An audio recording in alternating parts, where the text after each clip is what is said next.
Bup, bup, bup. Oh, brother. Dude, my head's really itchy today. Got this like one dry spot on the back of my head. Oh my god. Itch is so bad. So bad. So bad. Ugh. Oof. It's one way to start the stream. Hello, boys and girls. Today we're gonna run Spellblade farming for Runes of Ascendance. We got 130k so far. I was farming double bosses on this again, similar to what I did last time, but I swapped over to Spellblade because I had higher corruption in Spellblade, so it made farming for favor a little faster. I just swapped over to the COF stuff, COF version that I had, and it is doing quite well. So I'm just going to double check and see which bosses I have saved up. You got Black Sun done. Stone Lance is done. Blood Frost and Death. That is done. I think I almost had all of them. I think I'm missing Reign of Dragons. I might be missing Fall of the Empire as well. Yeah, okay.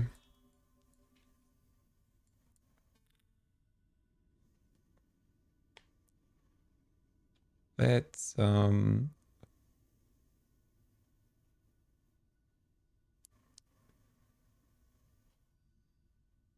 just go this way.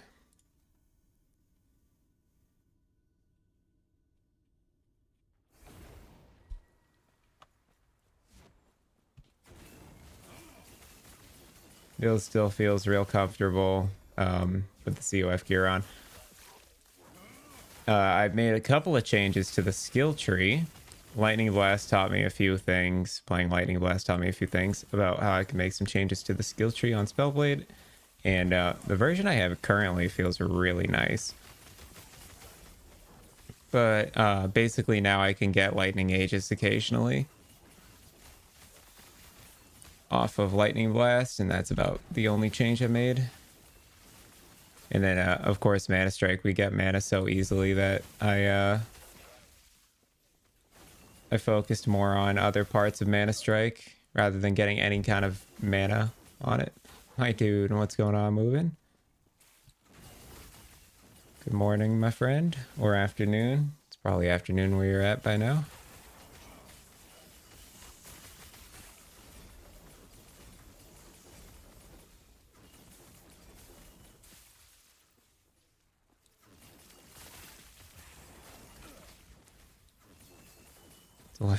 Well, technically that's the afternoon. Obviously more the evening, but you know. Oh, come on. Come out of your shell, bro. I hate that stunning this guy puts him back in his shell. There you go.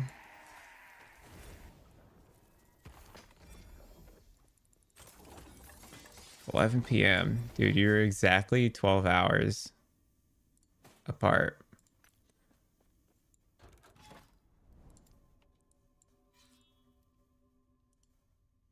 That's a crazy amount of time to be apart. 12 hours, man.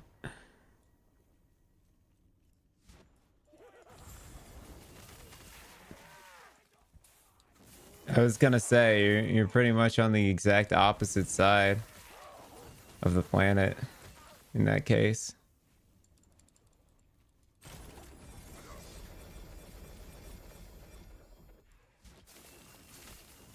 So wacky how the planet works, man.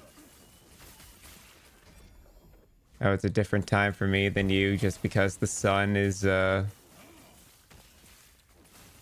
just because the earth is pointing in a different direction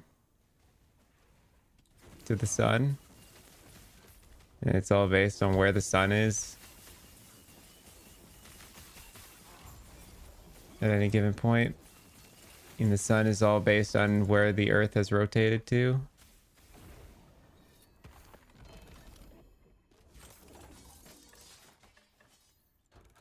Crazy weird. It's also crazy weird to think that we're traveling at a very fast speed currently. All inertialized and stuff. Go look at a globe, we're legit on almost the complete opposite from CST in the US. Yeah.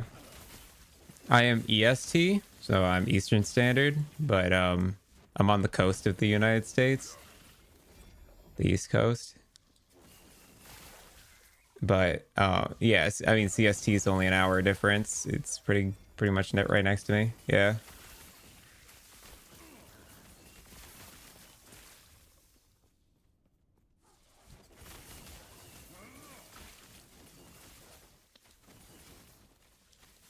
I think right now the Earth is spinning at hundreds of miles an hour, just like Inhumans' lives are adjusted to handle such rapid speeds. Handle it to a point where we don't even recognize it. It's faster than that? Yeah, it's fast. It's just crazy how, like, well, it's got to be fast, right? If it only takes 24 hours for the entire Earth to spin in a circle, right?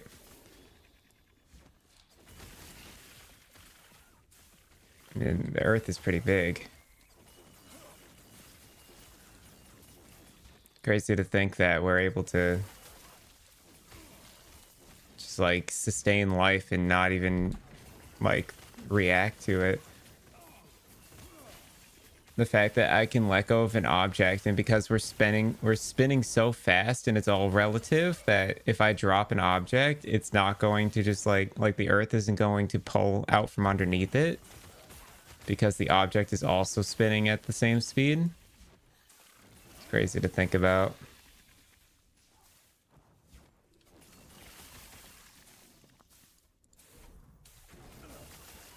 Yeah, when you do the numbers on actual spaceship that's going on out there, it's bonkers we even exist and that this is stuff that's happening in our world after everything we've gone through. Yeah.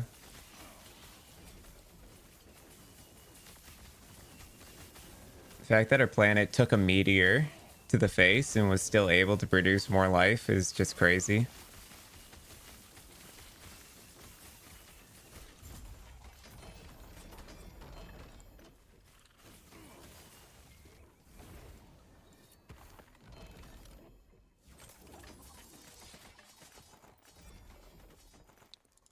Some wild, wacky stuff out there, man. And all we can do is play along. We can't control none of it. Except we can control if another meteor comes. If another meteor comes, we actually have precautions to handle it, which is crazy to me. To think that there's an entire department in on our planet that is just like focused around blowing meteors out of the sky.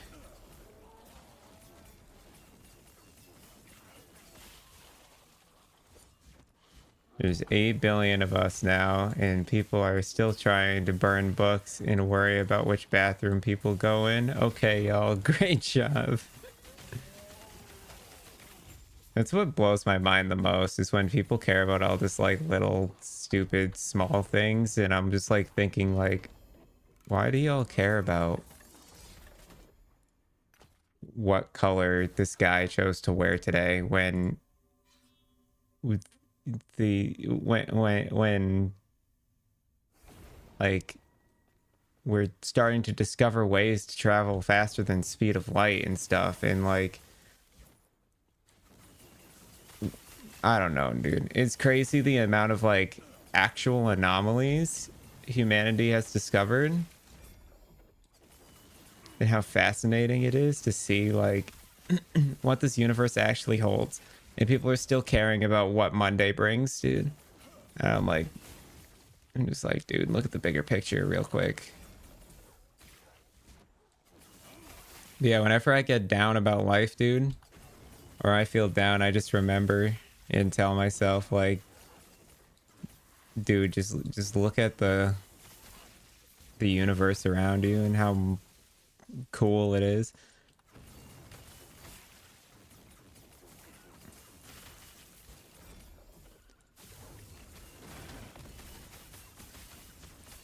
It makes the little stuff seem so much less significant.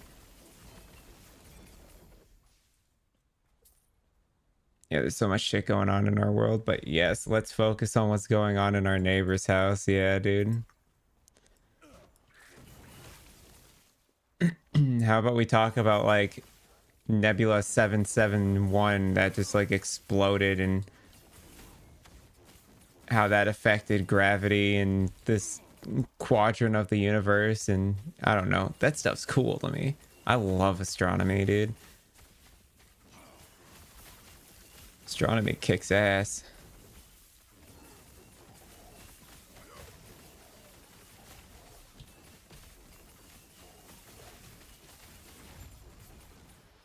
Left click nerfed.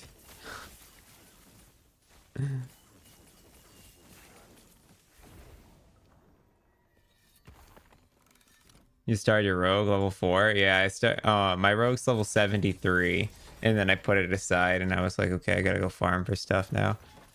Turtle, what do you mean left click nerfed?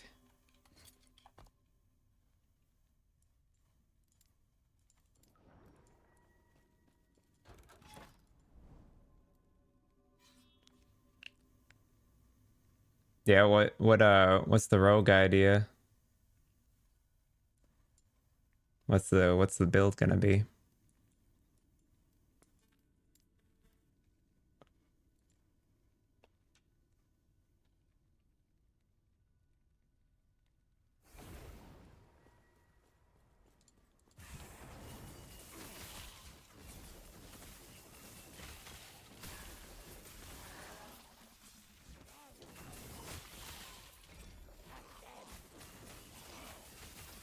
Think of marksman, some kind of machine gun build. Oh, interesting.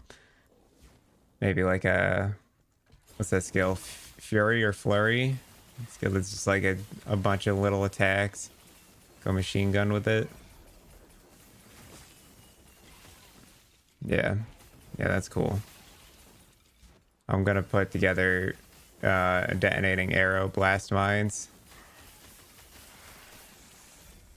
It just seems to be some absolutely incredulous damage, so I'm gonna put that together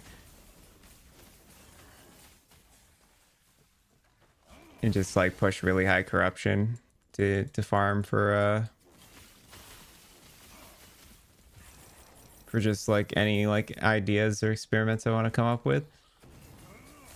It'll that build will push through some insane corruption levels, so it'll be good for that. So the 2 LP one of those for 5 mil the other day. What, a gel cores? Oh, hold on. I'm dying a little bit.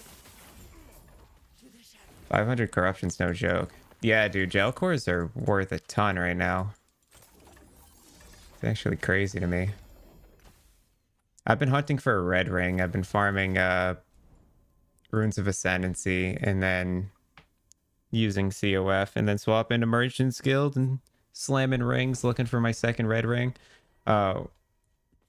Since the price of red ring is now like 60 mil gold, I bought my first one at 12 mil, which I was okay with paying, but 60 mil I'm not, so I'm just trying to force one.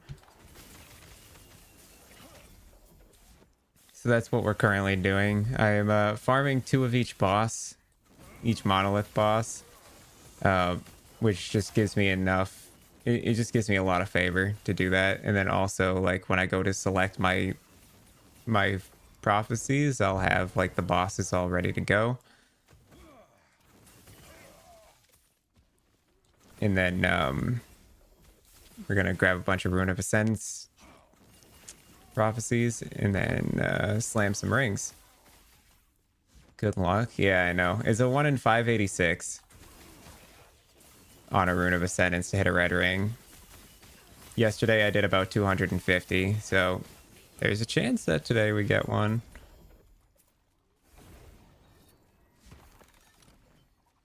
Worst case, I had fun. End of the day. End of the day, I had fun.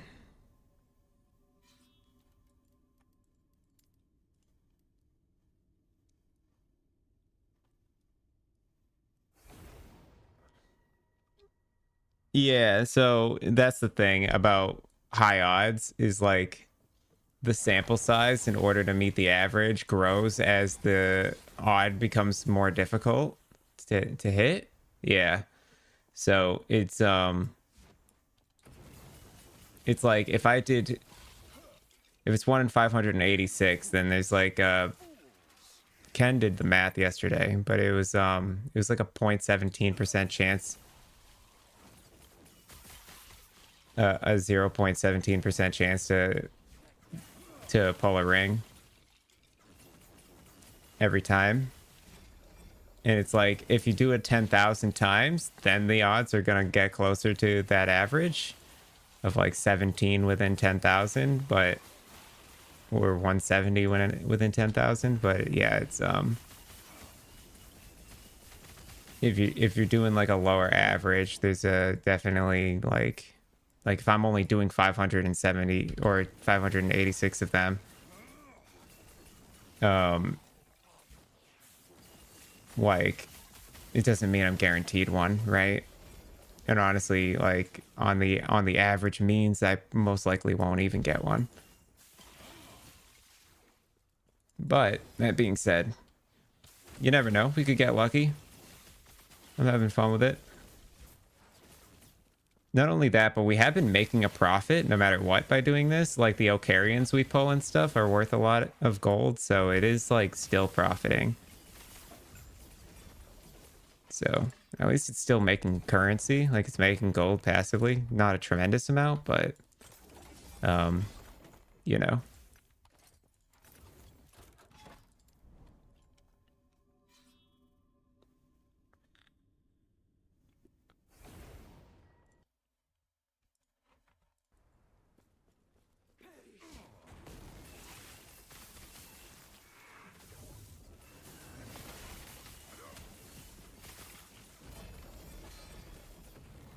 Yeah, I love the fact that the way this build works, you if you stack up a pack of enemies and all the spark charges explode around something with high health, the high health enemy just actually evaporates too. Because they all just take a bunch of spark charge stacked hits. So like this pack of enemies, if I bring this over to the Soul Spire and then blow them all up, Soul Spire like basically is gone. It's a Ferrobore's. Oh, that's a max roll Ferrobore's too. Or max roll on Int at least. That's pretty good.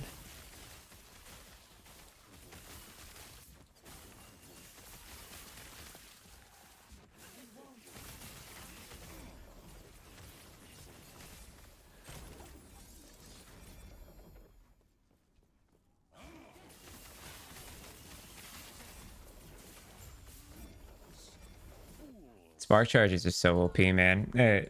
I can't get away from them. It seems like every build I do involves spark charges or lightning damage to some degree. Lightning damage feels really powerful in this game.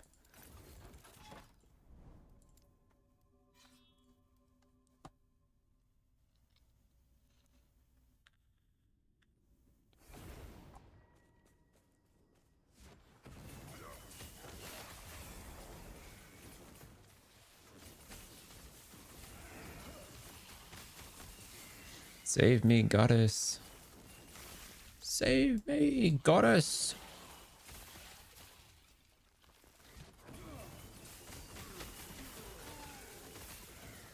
Ain't no saving you from the wrath of the Dragrat's claw. The claw.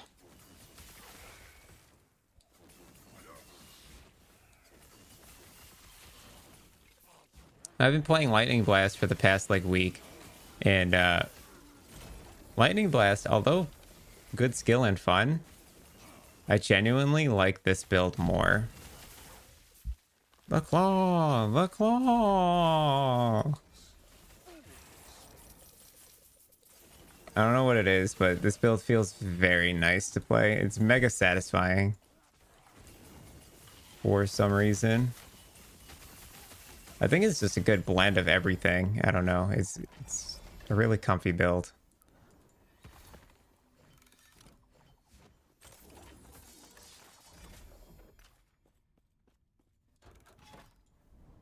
Yeah, this build definitely scratches the itch for me. I think it's just because Lightning has more uniques it can synergize with for mages at least.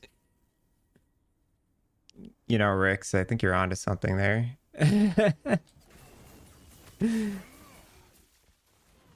think you've got a point.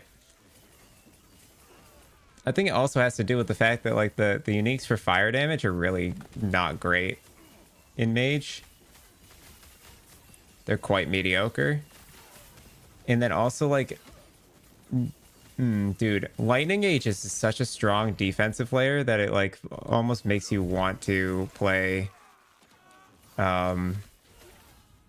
Lightning every time if you can get Lightning Aegis on it. Like Lightning Aegis is just so OP, dude. 25% less damage taken and 25% increased lightning damage. That is insanely good. Get rid of YouTube reactions button and your viewing experience is ready. Oh, I need to change to live chat. Hold on. Live chat. There we go. Lightning has the most support in the game. Yeah, I agree. I think you're right. It's got tons of support. Yeah, I think cold damage definitely has a decent amount of support, but I think cold damage is more tailored towards other classes. I don't think mage was particularly one with good cold uniques. Like Rogue has a lot of good cold uniques. Druid or Primalist has a lot of good cold uniques as well. Even Sentinel to some degree does too. Sentinel has a lot of void stuff going on though.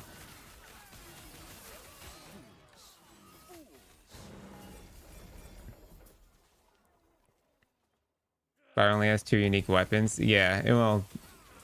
Yeah. I think it has more than 2, but there's only 2 that are actually like usable. Yeah, generic stuff. Yeah, there is no. So that's the thing. It is good generic stuff, but like the builds that use those generic items are not typically mage builds. Like Morning Frost is a generic cold item, but it stacks with dexterity and is typically used with Rogue. I mean, maybe you could use it on Shatter Strike, but for the most part, it's not like a mage heavy item because it stacks dex, not int, you know?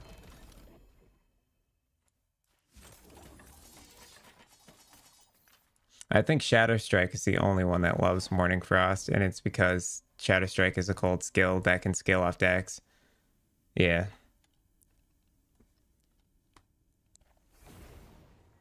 Yeah, Sentinel does have loads of void. There's a ton of generic void stuff as well, but I think Sentinel's the only one that can really take advantage of the void stuff.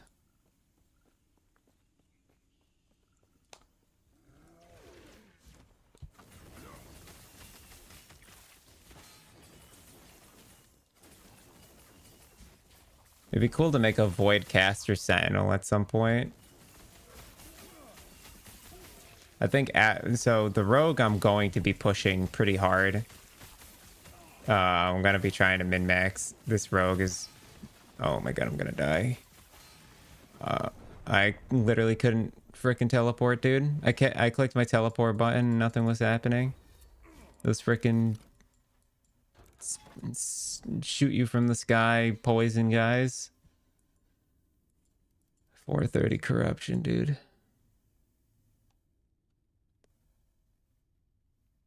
Shadow Strike, Spark Charge and worse Shadow Strike, aka Flame Reef. Yeah, fire skills don't scale well in mage. I don't know, it seems like for fire skills in mage you have to scale fire dots, and fire dots they fall off a little bit.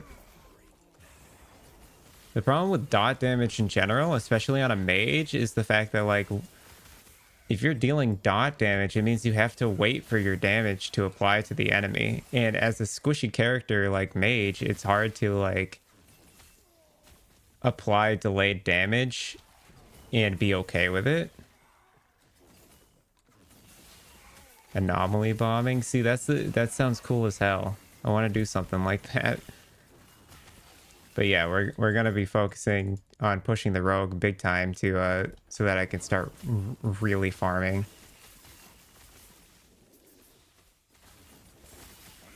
But step one's getting the red ring.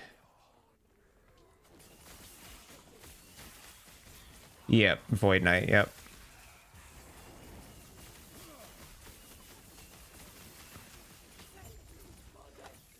So that, like, Void Caster style, I think would be cool. Does Mortar Plants have a really easy AI to take advantage of? What's that? Just like run in circles? I don't know. Those things drive me nuts, dude. It was more so the fact that I was getting pelted by like 5 or 6 of those guys, and then also I had 2 of the flesh guys dropping giant rocks on my head. Like, I just couldn't sustain. And when I clicked my teleport button, I didn't move. My character didn't teleport. For Flame Reef / Firebrand, you either have to have enough damage to one-shot mobs after 3 Firebrands, or have enough attack speed to do more Firebrands before you get hit. Yeah, that's my point. Is like, you can't stack dot damage comfortably as a mage because in higher corruption, stuff's gonna like one-shot you, right? So you have to like be able to apply your damage and get out of harm's way very quickly. And the best way to do that is by applying hit damage instead of damage over time, because damage over time takes too long.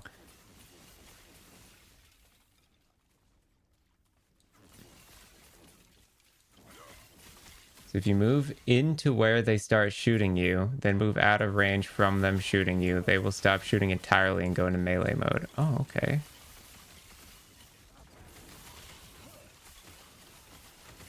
Something tells me I'll still mess it up, but I will give that a try. Okay, we need to clear the area. My character's not moving? What the heck? Dude, my character stopped walking. And I wasn't stunned. I want the record to show I wasn't stunned there. That's really frustrating.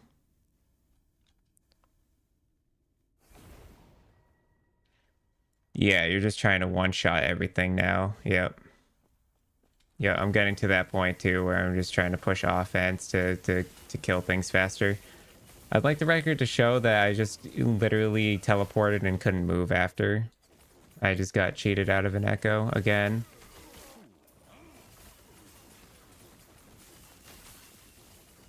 It's obnoxious that happened twice in a row, dude.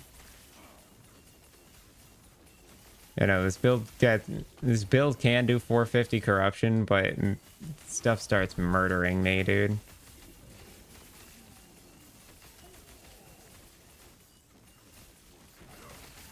Something hits me the wrong way and I'm screwed.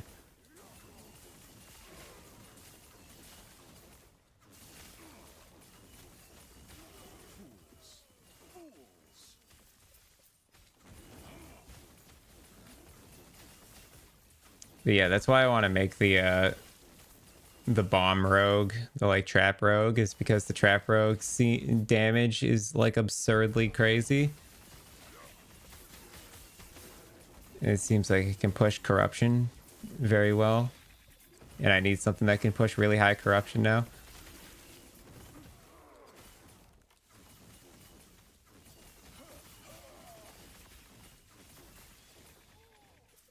No, not the Falconer. It's a marksman build, but it uses the gel cores knives. And you cast traps, but the traps cast detonating arrow, and it like shotguns damage. And it like one-shots tier 4 Julra and stuff. It's like Very high damage. But yeah, it's kind of like Dive Bomb Falconer in a sense, where it's just insane damage. We'll just go this way. Went back to watch. I think you TP'd into a candles asset and got stuck. I think that is what happened, yeah, because I did see that I teleported into like an object there. That's really annoying. I can't stand that happens, dude.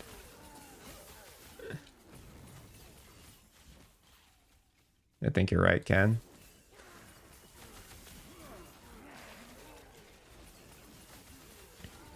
So moving you that's another I think you're thinking of Dive Bomb Falconer, which is also really high damage.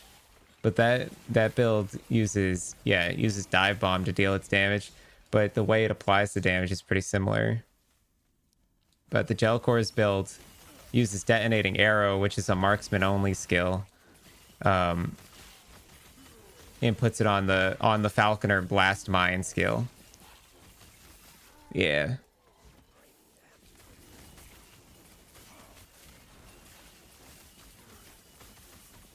It just runs around and drops bombs everywhere. Stuff explodes. There might be a Falconer version that I'm unaware of, but yeah. Really hope they fix the balance a little more by next cycle. Really like the game, but it's kind of disheartening to see other builds steamroll higher corruption. I think it's I always use this analogy, but I call it like the League of Legends effect, where it's like not everything can be in harmony, right? At any given time, there's always going to be a meta. So I think it's okay that there's builds that are better than other builds. It doesn't make the other builds unplayable, but there is a meta involved for sure. It would be nice to see the lower end builds be brought up to these higher end like ideas. For instance, like being able to see mage deal damage similar to the rogue and stuff like that. But yeah, it's all kind of it's hard to balance everything perfectly, but I think it's okay for a meta, just as long as the meta shifts every so often. Beelan. Forge Guard, Spellblade, and Sork that seem to be suffering this season. Oh, and Shaman. Don't forget Shaman, dude. Shaman's not doing great either.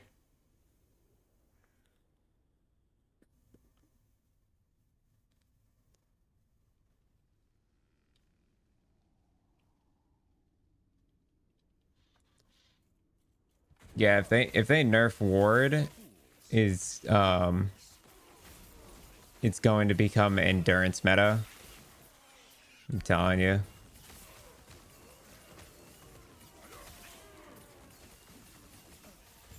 Agreed. Shaman too. Shaman is almost nowhere. Dude, that's so sad too, because like after Rogue, I want to make a Shaman. Why do I want to play all the worst classes?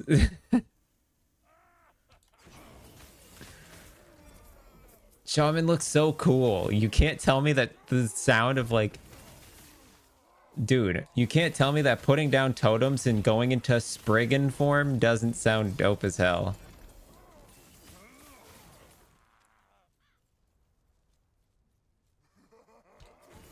Yeah, they do sound fun. Fun over power for me. Power is fun, but fun is fun sometimes too. Sometimes it's all about the creative aspect. Yeah, Spriggan form's crazy strong. I know it's very good.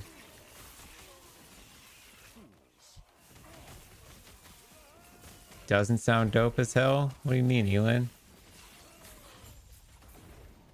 Oh, I told you can't tell me? Yeah, and then you told me. You got me. Elemental Caster Shaman? Interesting.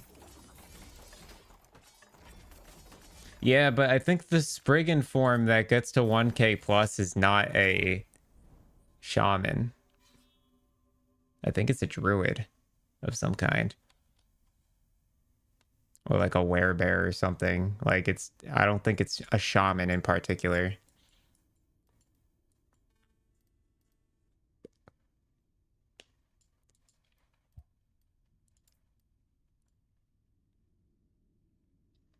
Could be wrong though. I honestly haven't looked too deep into it.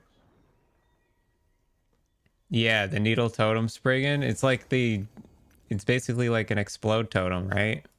Or like a reflect totem of some kind.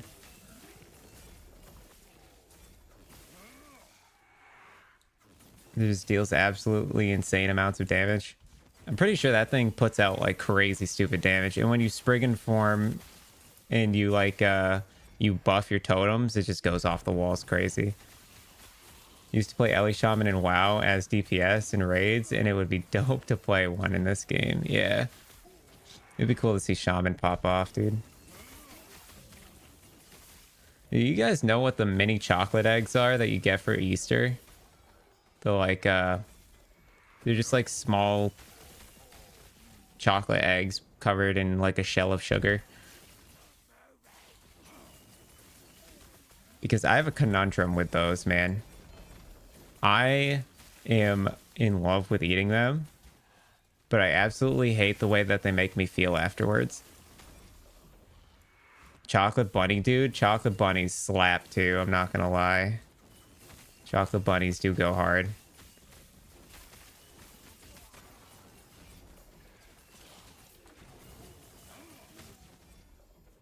Never heard of those? Oh my god, dude. They're just like cute little eggs, but they're like honestly all it is a bigger M&M with a harder candy shell, like a thicker candy shell around it. But it's basically just a bigger M&M. And they taste freaking amazing. But they make me feel like shit after eating them. Because it's just so much sugar. So I have a liquid chocolate center. Yeah, I think you're talking about like Cadbury eggs, right?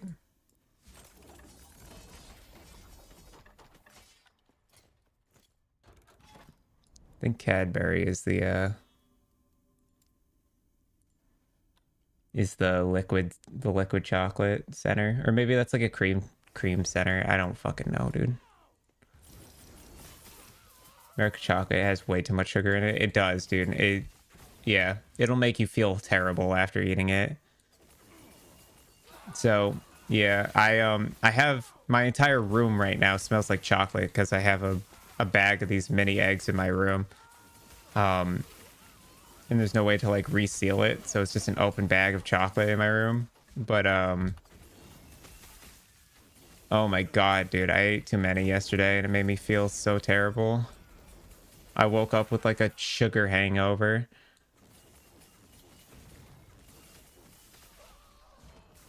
Best to eat dark chocolate in America to reduce the amount of sugar you intake. Yeah, but dark chocolate tastes like shit.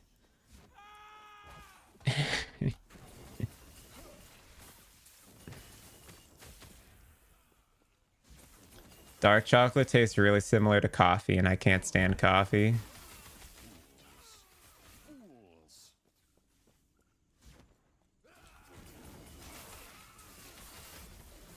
Nah, dude, I'm eating chocolate for the sugary milk chocolate flavor. Yeah.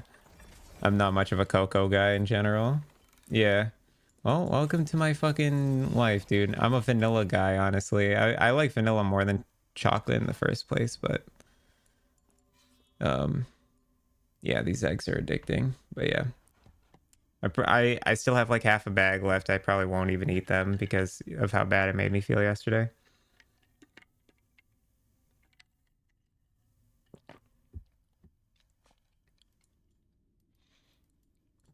They're just gonna sit in front of me menacingly.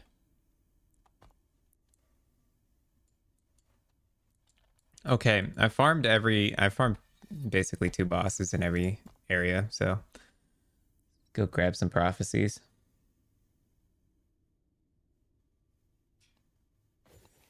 I'm a strawberry when it goes to ice cream. Birthday cake flavor is also very good. Yeah. Birthday cake flavor is really good. Oh, whoops. I have the wrong prophecies in. Sanctum Death. I mean, this is really easy, but yeah, we gotta pull this key one out. pleasure to satisfy your curiosity.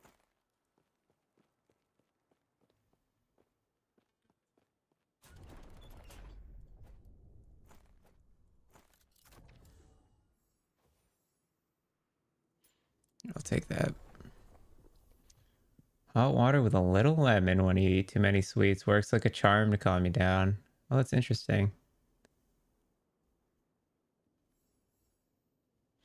Yeah, water is a great diluent. 5,500 for 4 runes of ascendancies. It's not worth it. I'm down with getting rune of ascendance ones with like a 1 for 1,000 return, but anything less than that is gonna be tough for me to go for. And also, like, I don't want to kill Argentus 6 times. Like, that just sounds like a bad time. Killing Jura tier 4 6 times, although doable, I don't really want to do it. Spoke Dog, make trade server faster, please. What do you mean?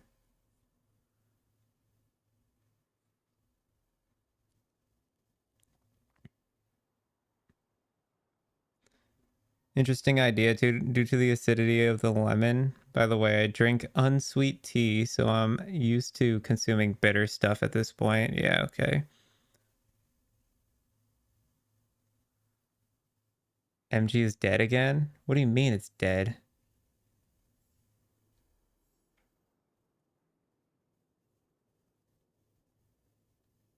Killed the Lich 4 times. So I couldn't kill this guy on my Lightning Blast character. Something tells me I can't do it here either. These are really tough prophecies, man.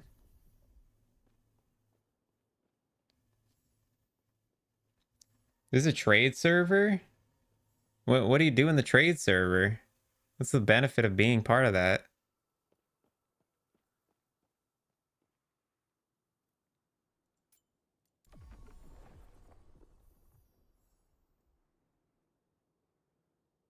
Okay, Julra 4 times. This is doable. It has a server that deals with trades from the game client, and it's shit. What, to like barter with people or something? I'm not fully grasping or understanding what the point is.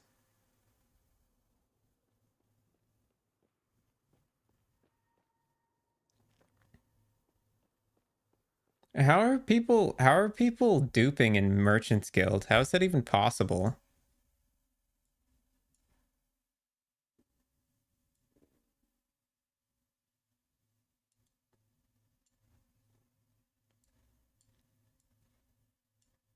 All right, Elon, just wait for it to not be down.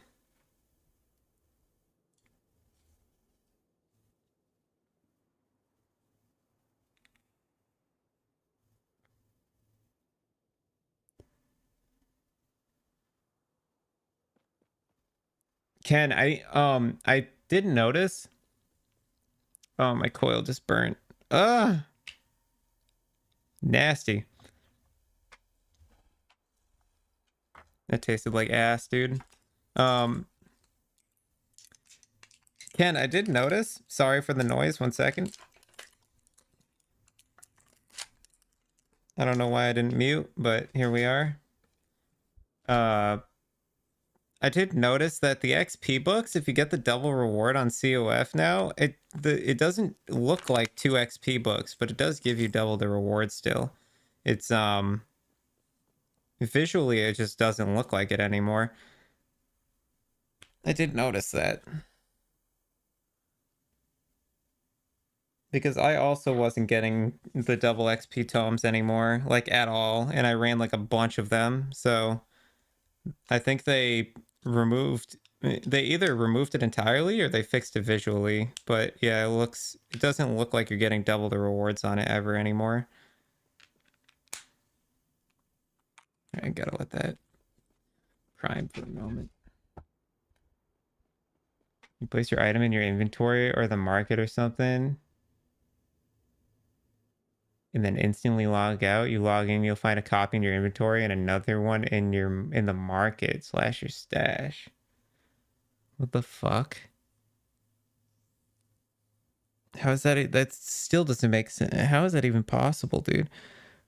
If they have a server that's keeping data, like how is that happening?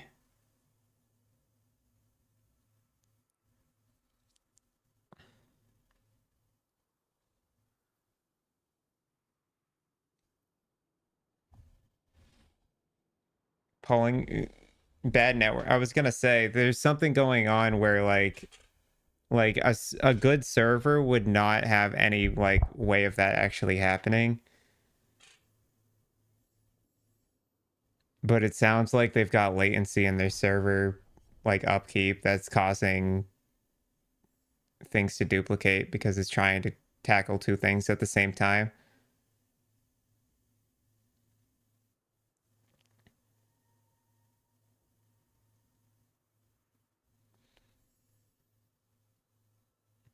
That's crazy. Yeah, they gotta fix that, huh? Okay, here we go. Oh my god, I gotta kill. All right, fine. I will try my best to kill this guy.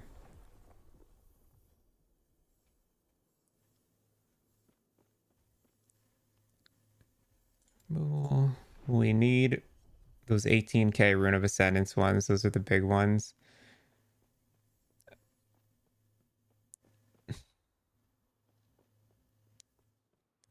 I don't want to kill Elder Gaspar 4 times, man. I don't want to kill Reign of Dragons 4 times either.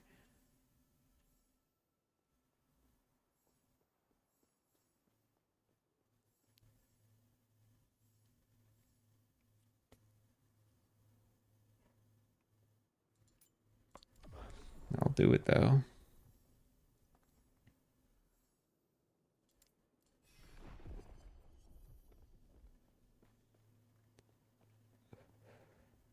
Yeah, there's a lot of stuff they're still hammering out that is all fucky wucky right now. They'll figure it out. Surely. Give me this.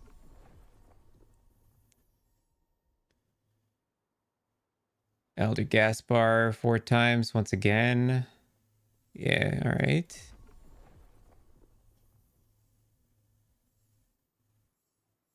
These 22 rune ones, by the way, they suck. I'm not doing those again.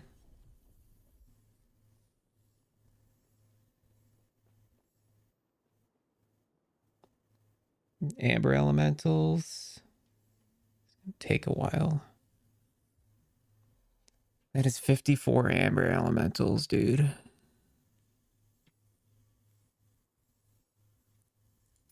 Fine.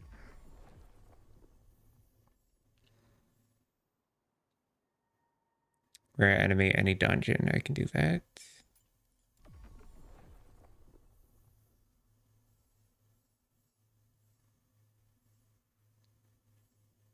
Can get one more. One more of the 15k ones would be cool.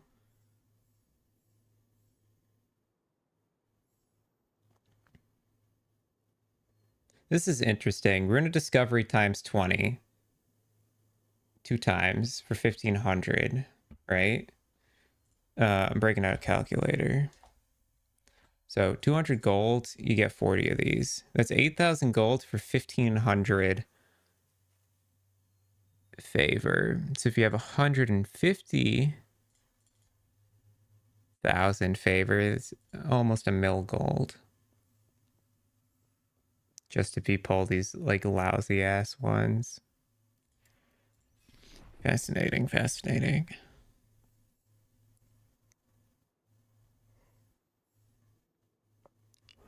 $18 exiled mages. Okay. All right. First on the list, I think, is Elder Gaspar. 4 times. We've got 2 of them banked. we'll need to farm 2 more of him, but we'll start there. Hi Suma. I'm planning on building the detonating arrow, gel cores, blaster for rogue.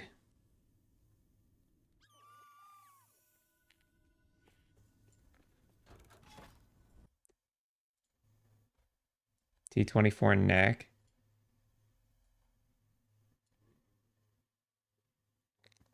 Yeah, that's pretty sick.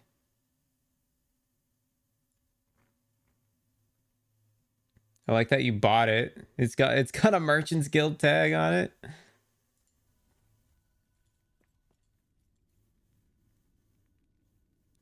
You're playing that at Stupid Broken? Yeah, I heard nothing but insane things about it, so that's why I'm also making it. Best 4,000 gold I spent. Yeah. Crazy how some shit just literally you can pay nothing for it, and then other stuff is like costs 60 million.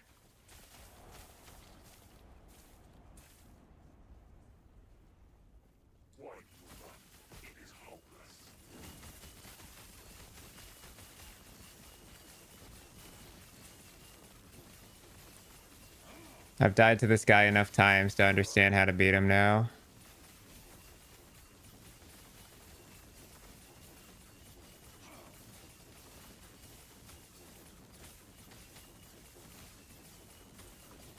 Burn wretches.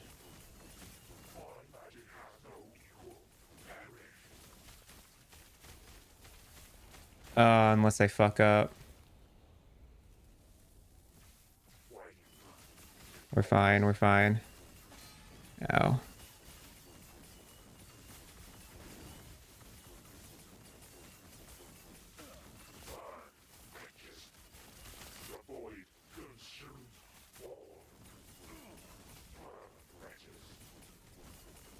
This fight sucks, man. This guy is actually hard as hell to beat.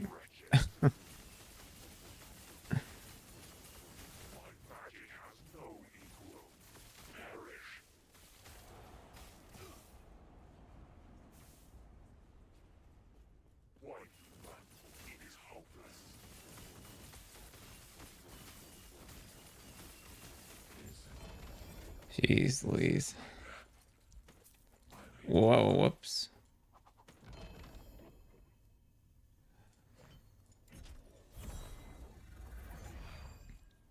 He ain't hard. He gets off with lag, and it seems, at least in my client, I die where I shouldn't. Yeah, it's just this dot damage is pretty nuts. You can avoid that dot beam, like that tri-alley beam, and he's pretty basic, but this avoid knight is super easy because you take the freeze spec and do an yeah, I guess, yeah, when he charges up that beam, I forgot I have cold snap or a snap freeze, so I could just freeze him when he gets to that state. Yeah, you just boop him. Yeah, oh, I just booped my microphone. Hold on. I forgot you can freeze him in that tri-beam effect, and he just stops him.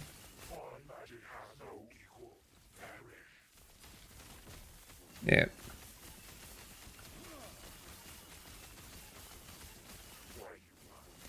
I've been playing Lightning Blast, so I forgot I could even do that.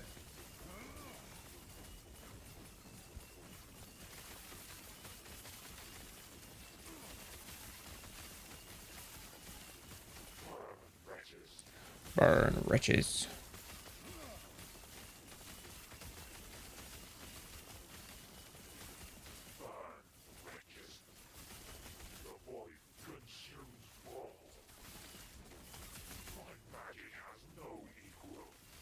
My magic has no equal. Perish.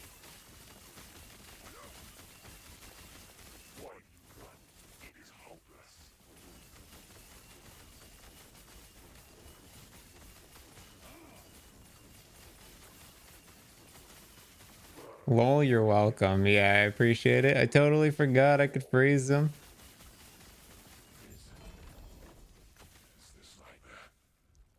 Damn it. I was hoping I got a Ravenous Void.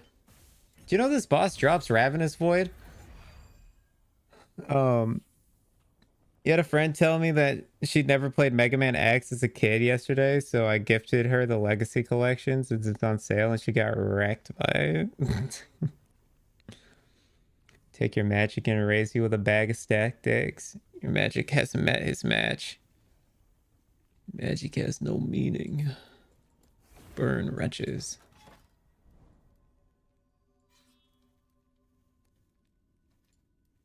Okay, we just pick a line and go. We gotta farm this guy twice again.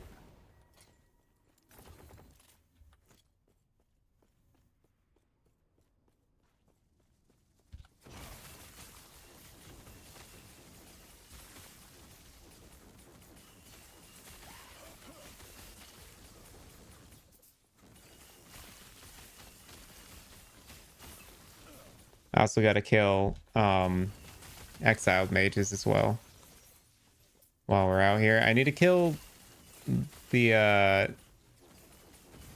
eyeball dudes as well, a whole bunch of them. I could go to the campaign to find them, but something tells me I'm gonna come across them while farming this one of these areas.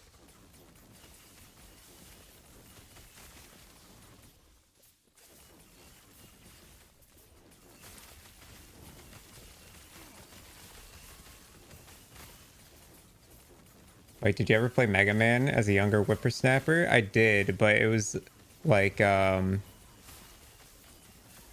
was quite young, and also it wasn't like a game I really enjoyed playing. I played Mega Man 3. I never got into it, if I'm being honest. I was more of a Sonic fan.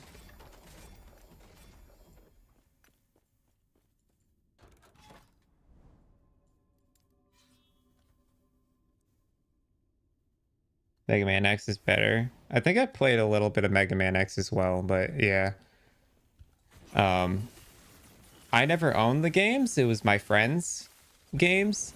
He had Mega Man, and I would play at his house. But yeah, for me, Mega Man wasn't a thing. I was a big Kirby fanboy and a Sonic fanboy.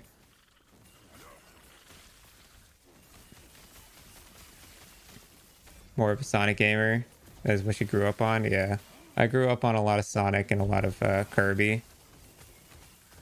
Some Super Mario here and there as well, but I was a big Kirby guy. It's Air Ride? Dude, you never played have you ever played something Mirror? God, I can't remember. It's been so long. It's like Kirby's Dream Land was really good, and then also Kirby's freaking something Mirror, dude. I can't remember what it was called. It involved a mirror, and it had Meta Knight in it. It was really good. Mario and Legend of Zelda. Zelda's another one of those games where it's like I only had um like a couple of Legends of Zelda games that I ever played. And they were good, but it was another one of those like it didn't appeal to me at face value, so I never really owned many of the games. But I played like the Phantom Hourglass a ton. I was a big fan of Phantom Hourglass.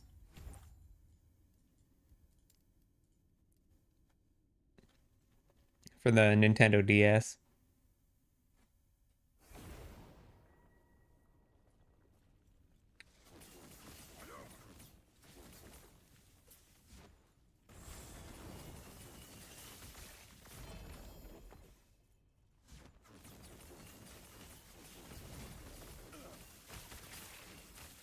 I played a lot of Pokemon as well. Pokemon Emerald, I think I played through like 6 or 7 times as a kid. Pokemon Fire Red was really good as well. I played a ton of Game Boy Advance games. An absolute truckload of Game Boy Advance. Went from Legend of Zelda on NES straight to GameCube. See, I never owned a GameCube, dude. Never had one. Missed Ocarina of Time, but got to enjoy the masterpiece that is Twilight Princess. I played Twilight Princess on the Wii. I was too young to get into it though. Like, that game was definitely made for a slightly older audience. I was too young when I played it. I didn't really understand it or like it that much.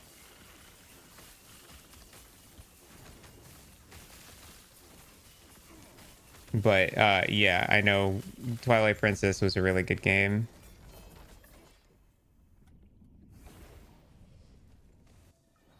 Fuck anything melee, especially Smite.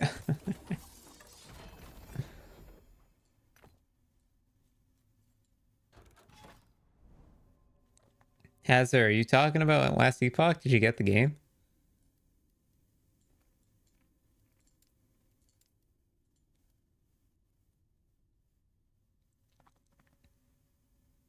Blue Pokemon Blue? Like 7 or 8 gold versions due to you constantly bricking them due to usage of the save dupe glitch.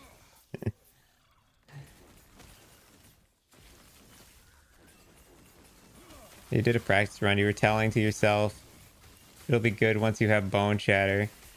Oh, you're talking about Smite in PoE, right?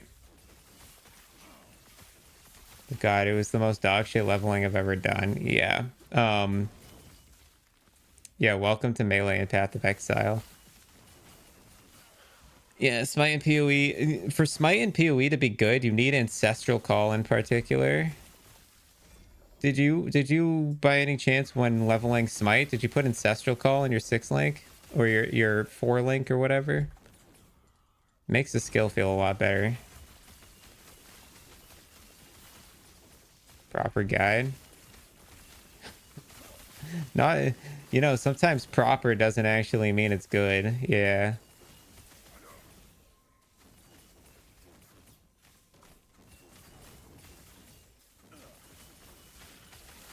Black and white. I played a very small amount of black and white. I played but that's when I was like starting to phase out of Pokemon.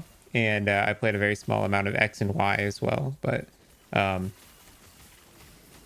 Diamond and Pearl was kind of the last game that I played where I was like heavy set on playing Pokemon. After that, I was kind of over it. Decent amount of attack speed, yeah.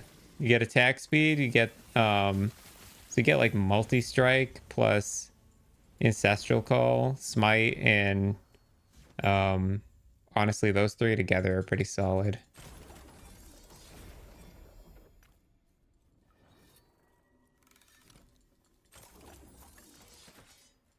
Yeah, see, Ken, I'm at a point in my life where I don't think I'll ever touch a Pokemon game again, just because it just doesn't interest me anymore.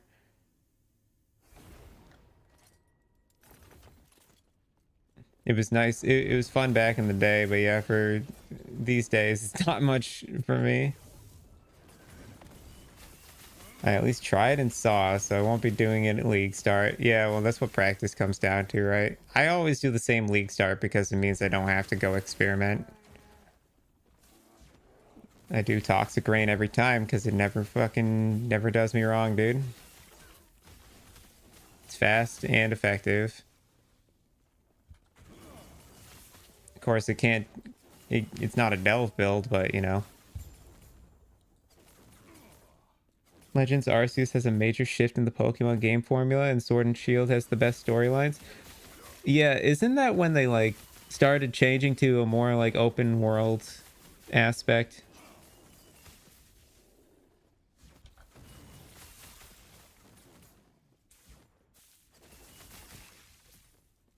We started taking the like Breath of the Wild RPG approach.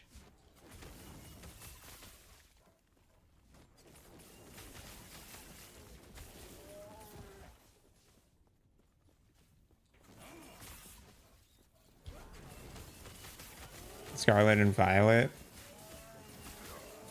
Yeah, I didn't even know Scarlet and Violet was the thing.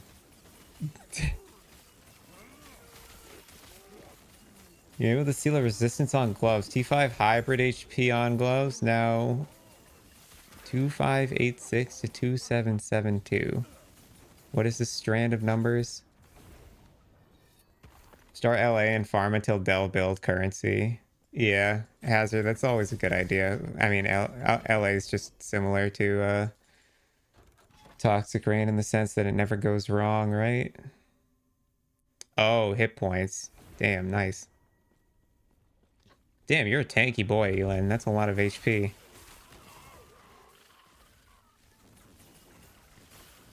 Had the partial. Okay, I knew that Pokemon started representing like this weird open world aspect to it in the newer games, but yeah, I stopped keeping up with it.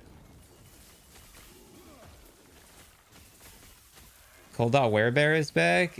I was a dingus. Cold Dot Werebear, dude. Maelstrom Werebear. It looks so cool too. All these cool builds, man. Not enough time.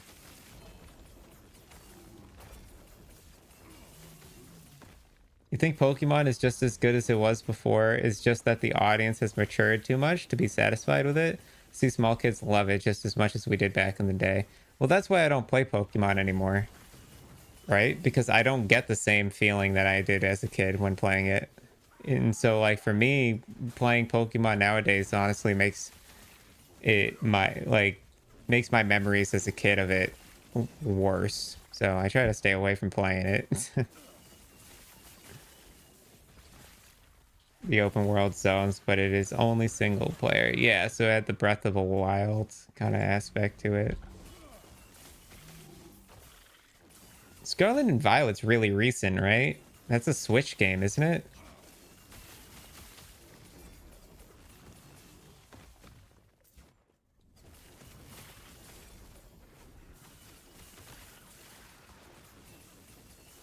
It didn't Scarlet and Violet have like insane, like crazy bugs in it when it first released? Yeah, okay. Recent Switch games, yeah.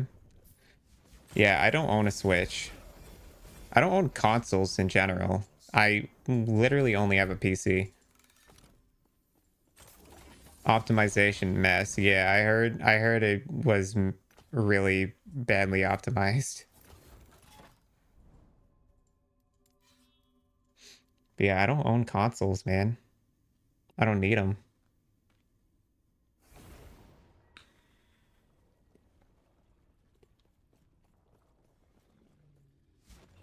Yeah, I heard things about like how you could like glitch through the ground and stuff, and how save files weren't like saving and all this other stuff was going on with it. And that like some of the open world travel mechanics were all messed up, like riding on a bike was really weird.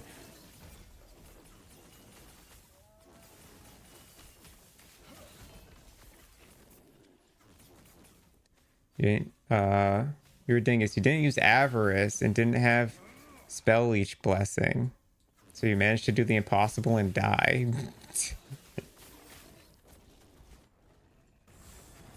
Yeah, Avarice is the Ellie Leech gloves, right? Low average PC to any console. Yeah, dude. My PC is my freaking child, dude. I take proper care of this thing. Mainly because it's $3,000. But yeah, this is like my most prized possession. You gonna play PoE on League Start? I am. I don't know how long I'll be playing PoE though. I'll probably play for a week or two, maybe.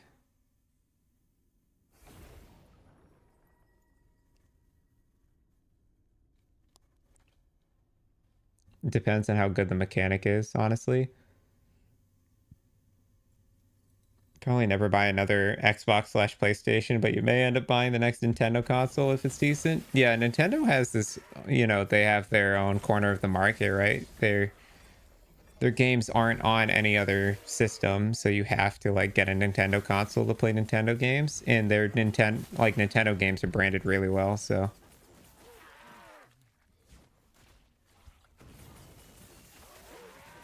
do I play hardcore SSF or trade? I'm a big trade, Andy. I play a lot of trade. Um, Typically, walking out of the Path of Exile League, I'm typically one of the most rich players in the league. I am a TFT mirror shop guy. I make mirror shop items for TFT. That's what I do, and so I make boatloads of currency by making really high-end gear.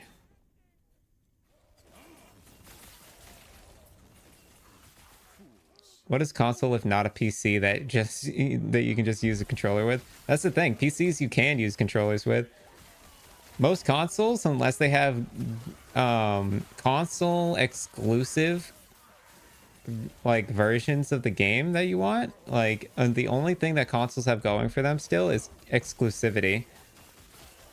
You know what's crazy is there's a game that's like years old now. It's an old game, but it was called Game Dev Tycoon. I legit think it was just called Game Dev Tycoon. And it was a game where all you do is you like run a game company and make games.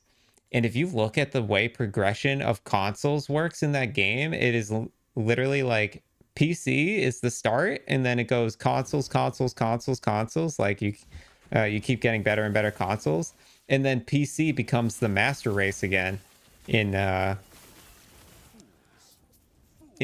Game Dev Tycoon. And it's like so ahead of its time because the game came out like 10 plus years ago, and they like literally saw the phasing out of consoles before it even was a thing.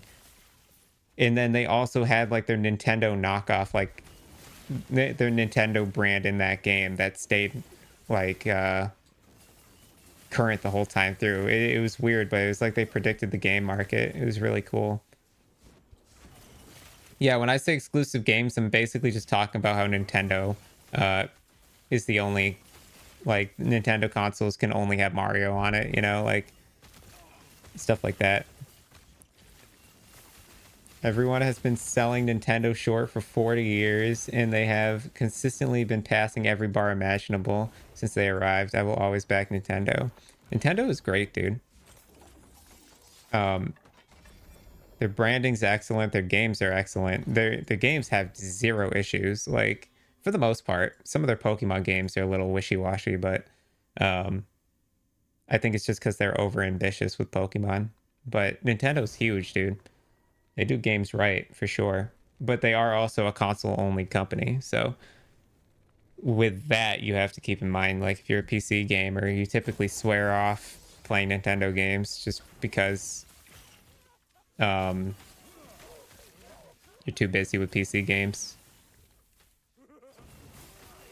Halo on the Xbox, yeah, that's another good example of games you can't really play on the PC, although they did get ported to PC many years later.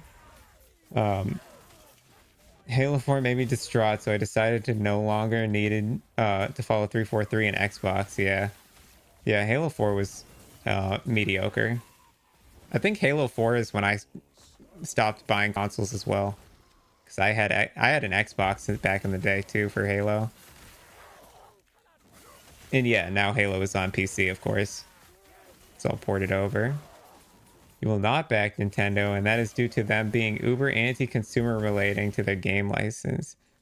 They are very protective on their game license, I will agree. But I think that has to do with the fact that they're a Japanese company that has gone global, and so they're very protective of their name of getting into Americans' hands in particular.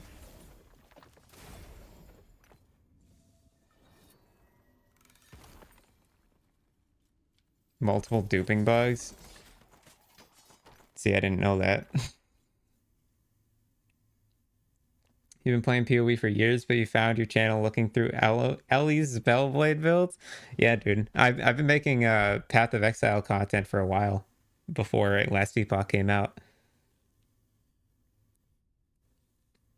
Nintendo's viewpoint is they own their game license, and people who purchase their games, both physical and downloaded, are renting their license. I see. Unless they make huge margins on selling consoles, I don't see why they don't publish the game on every platform. Um, it probably has to do with the fact that if they put it on every platform, they're going to lose sales on their Nintendo consoles. And I guarantee you that like the Switch is where a majority of their money comes from.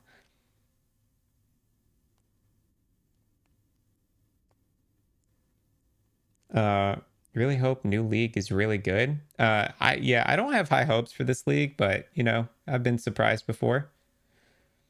Didn't play much last league because I was put off by how much currency in this league was generating. Yes, I agree. I made 60 mirrors this league. I thought it was stupid. Should have never been possible.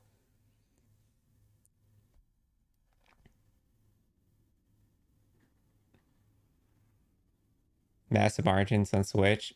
I mean, is Switch different though? Because Switch is still like a Nintendo platform, right? How different is it really compared to like their other in-house consoles? I think it's really interesting that like something that Nintendo has branded really well is making consoles that can be uh portable and on the TV. So something like they've always been torn between making portable consoles and making at-home TV consoles. But that's the thing, Hazard. It's half of a handheld. Technically, the Switch can be put in. You can connect a Switch to the TV and play it on the TV. It's a both console. Yeah, that's why it's called the Switch in the first place. Is because you can switch between it being portable and a home console. It's like the perfect console design. Because they basically, the problem was they were making both the DS and like the Wii systems at the same time.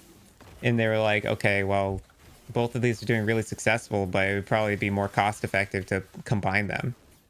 So they came up with the Switch. But yeah, they call it the Switch because you literally switch between portable and not portable.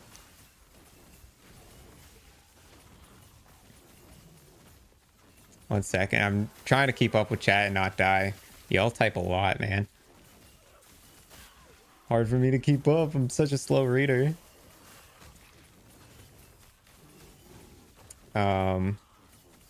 You think Nintendo has more couch co-op and local multiplayer games than PlayStation or Xbox?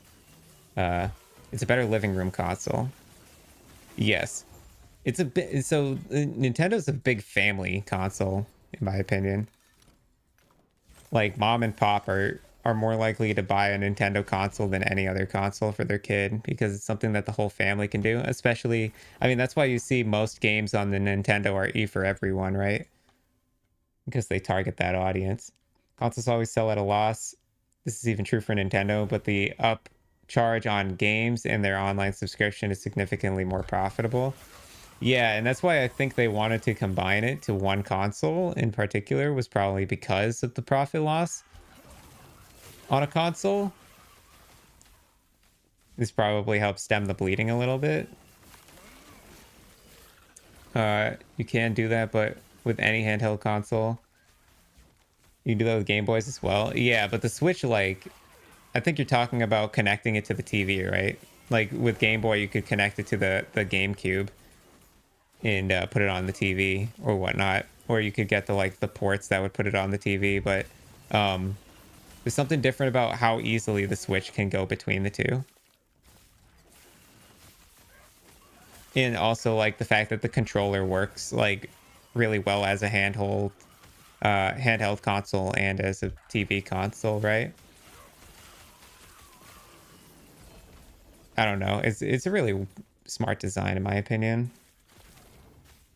Genius even. I mean, there's a reason that the Switch hasn't had to be like they've improved on the Switch. They've made the Switch better in like further models, but they haven't had to like go to a new console yet, really. You know, it's just been the Switch or like the new Switch or you know, updated versions of it.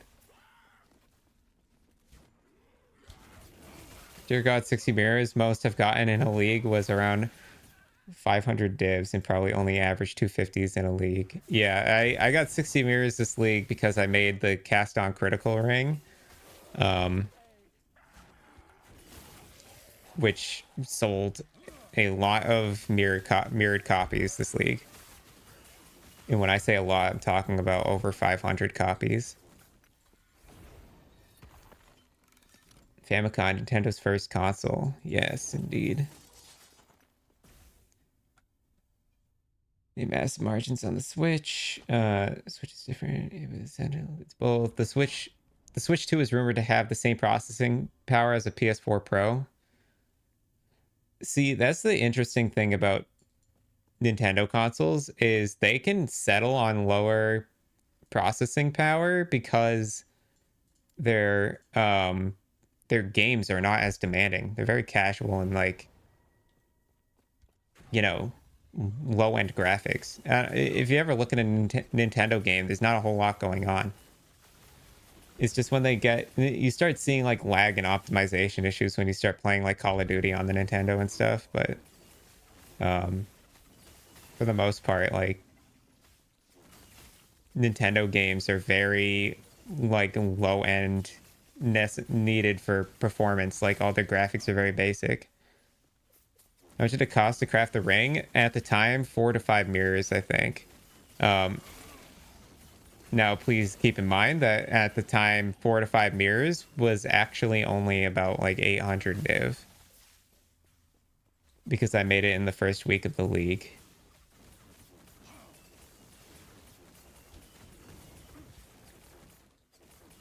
Yeah, exactly. Because they make games for children and for like the whole family, they're keeping their graphics as like bare bones and as simple as possible is actually a benefit for them. Realism doesn't do well in their games. I mean, you see it with some of their games that they've tried to push. And there's a reason Super Mario Galaxy did so well. It's because it was very simple.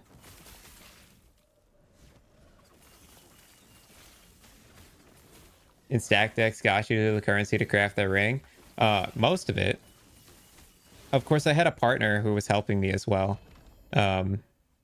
Whimsy, which I would say I probably farmed like 70% of the currency and he farmed the other 30%. But yeah, in a week I was able to make like... So it was like up until day 4, I probably only had like 50 div to my name. But then after day 4, when I started kicking things off and getting like the ball rolling, I was getting upwards of like 100 to 200 div a day. And we were starting to really push out progress. And then I had Whimsy who was buying and crafting while I was making currency. So like the process was really streamlined this league. I meant to ask, what type of game store were you thinking of opening while you spoke of it yesterday? Oh, I was thinking about a tabletop game store for things like Warhammer paints and Warhammer minifigures, but then also doing things like Magic the Gathering cards and Pokemon and Yu-Gi-Oh cards and Lorcana, because that's a new thing, Disney's card game, stuff like that. But and then of course like D&D and your usual board games, things like Catan and your average Monopoly and whatever. But yeah, tabletop games in particular. Switch is really appeals to adults too. The majority of my use of the Switch is when I meet up with friends. The fact that you can set up local multiplayer on the go is your selling point to you. Yeah, the fact that you can literally pull it out, you can put it into literally a purse the size of like a small toaster and bring it to a friend's house and then just like hook it up and start playing Smash with one other person, like because it comes with 2 controllers that just like attach to the side. Yeah, it's crazy, crazy innovation.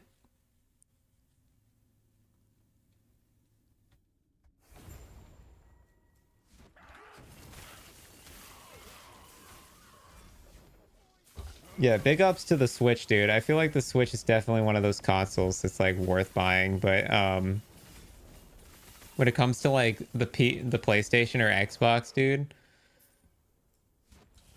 like I think even Microsoft is starting to see it that Microsoft needs to phase out of game consoles completely and move to PC entirely because it's probably costing them money now more than it's making them money. Sitting down and gaming out on Pokemon, theory crafting, competitive teams, that was the big selling point for you. Yeah.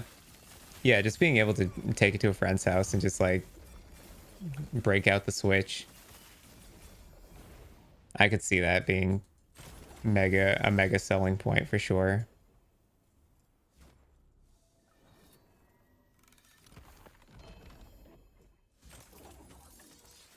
2LP, blasting agent. Next Xbox console is going to be a streaming box like the Razer Shield, but just without the need for a PC middleman. That's interesting. Yes, you won't need like a video card plus a PC to stream on it. I can see that.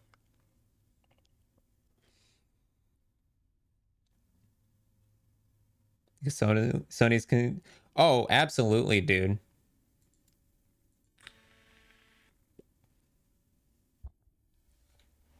Absolutely. PlayStation has ruled ever since, honestly, ever since the PlayStation 2, PlayStation has ruled over Xbox for a long time. Even if there were still a lot of like Xbox fanboys back then, like PlayStation was just the better console at the time. The exclusives were better, the games were better optimized, like games ran smoother, the whole thing was better.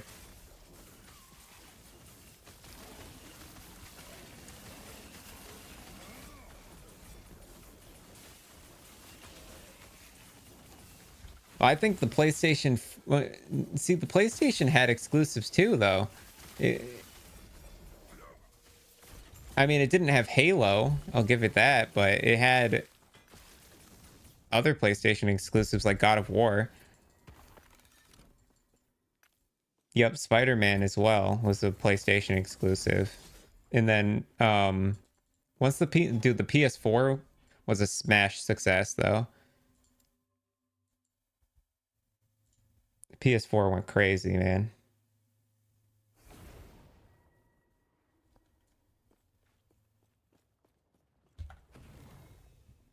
That was the last generation. Xbox was peak.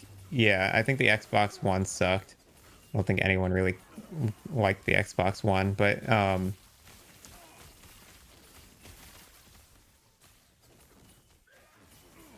dude, I don't know. God of War and Sly Cooper and Spider-Man, like those ones were huge.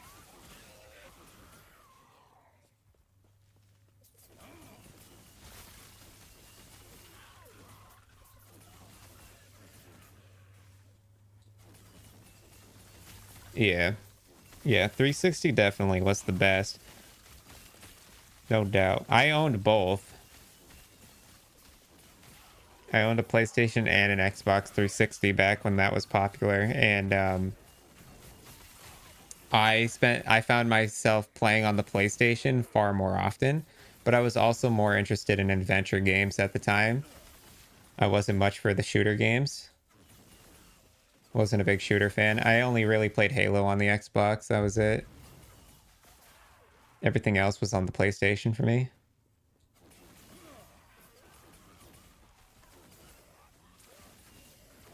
Yeah, console exclusive games is really the only reason to own a PlayStation or an Xbox, period, these days. Or if you're just like if you're a huge controller fan. I mean, some people just really like the feeling of a controller and would rather play on a system than a PC, right? Some people like to break it out into the living room. Some guys just like living room gaming. Is Microsoft and Sony rivalry the reason we don't have native PS controller support on PC? Probably. Actually, yes. hazard. That's probably accurate. Yeah, there's a reason the Xbox controller gets literally is a plug and play for PC, but then PlayStation is like you have to download third-party tools to get it to sync up and work properly.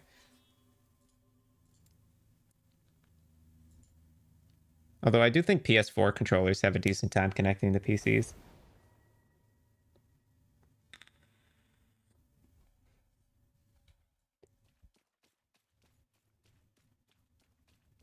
Phantom Dust, Need for Speed, Halo 1, 2, and 3, and Reach, Call of Duty Modern Warfare, Call of Duty World at War.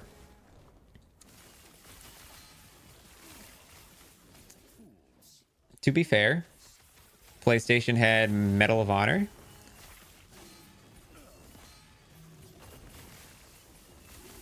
And Mortal Kombat. Although I think Mortal Kombat ended up on both systems, but I can't remember. All I know is it was big on the PlayStation for Mortal Kombat, and then also Sly Cooper and Jack and Daxter, which I think also ended up on the Xbox at some point. Sly Cooper didn't, but I think Jack and Daxter did, if I recall correctly, but I can't remember.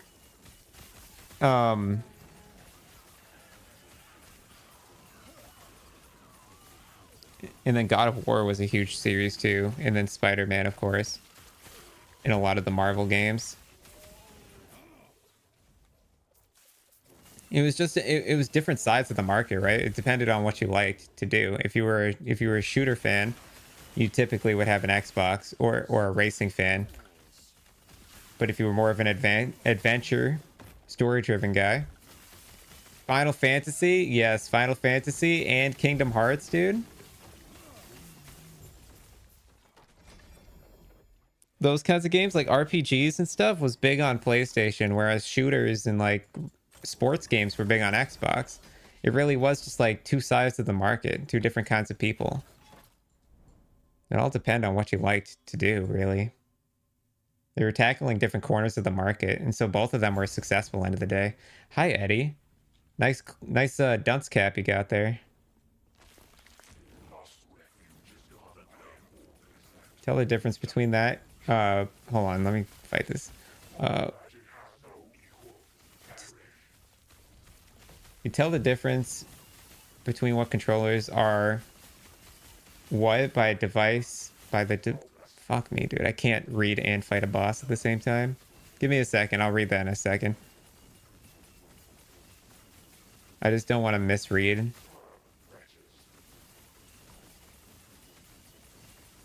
Special cat for a special boy.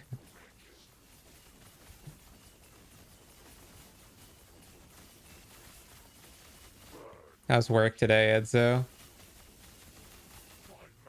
Oh, I fucked up.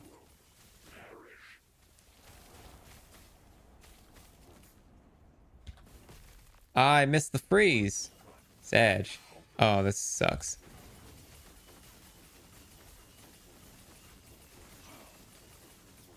Your busy season begins. Isn't summertime coming? I guess. You got. What's gonna be busy about it?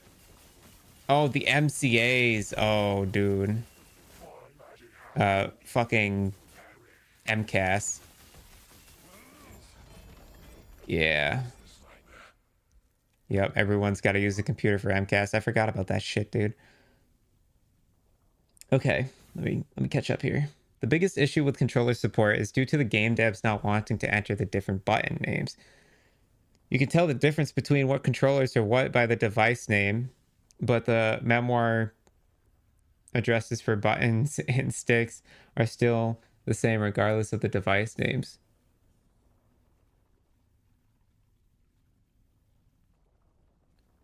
Last of Us, yep, Last of Us, Horizon Zero Dawn. Yeah, again, more PS exclusives, yeah.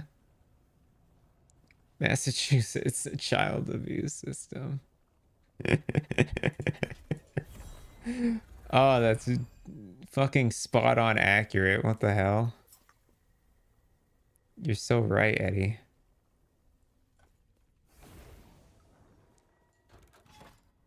Memory. The memory addresses.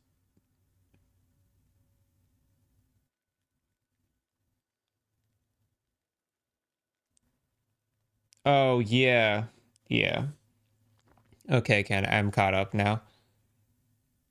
Yeah, and that's why third-party tools make a PS controller functional on a PC, right? Because it basically just gets past that detector in a sense.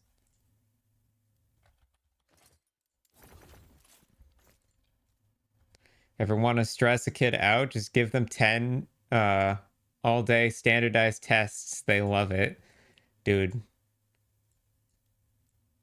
MCAS was, yeah, a hellscape for me. I hated it. There were kids that literally like would become physically ill because of the MCAS in my school. Like there would be kids that would literally like run out of the room screaming and crying because of it. MCAS is only in the state of Massachusetts. It's standardized testing um, to test the mental capability of the children uh, in the early education system of Massachusetts. It basically is just a way of giving kids a ton of tests, really difficult tests all at once um, to test their skills. It's basically like the SATs, similar to that. It's just an assessment test that uh, basically tells the school system how smart a child is. Teacher told me a kid made themselves vom on the MCAS so they couldn't take it. Basically a tone of multiple choice questions and the like, two open responses at the end. Yeah. Yeah, there's a ton of multiple choice. And then two massive open response questions. And the open response questions would always like make kids want to fucking end it. I had to take it when I was younger. Yeah, I had to take it when I was, 10 years old or whatever, but it was horrific. I hated it. PlayStation controllers work on PC natively. You just won't see the correct button names typically. X on PlayStation controller just gets mapped to A. I got you. Dev's not wanting to check if it was PlayStation or Xbox. Games that don't support PlayStation controllers typically don't support Xbox either. So you have to map controllers to your keyboard using special software.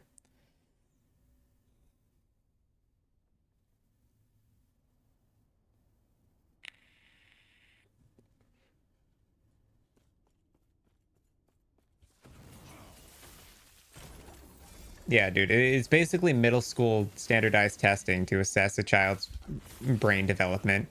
And it, honestly, all it is a way to see without asking a kid if they're special education or if they need special needs. It's a way to assess if they need it or not.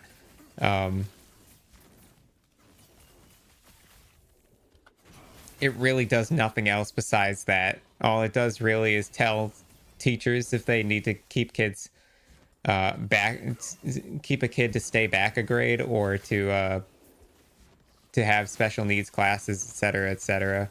But for the kids, it's really stressful because the way the teachers sell it is they say you have to do really good on this, otherwise you won't have a future. And it's like that's not entirely true. You can do really badly on the MCAS and it doesn't matter. You can fail the MCAS, it doesn't matter.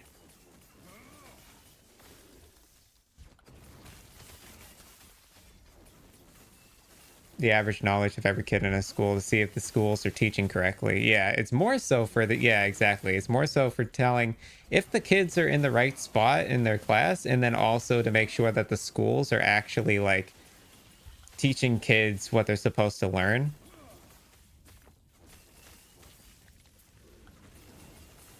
So another reason why schools and teachers like make it really stressful on the kids is so that the kids will do well.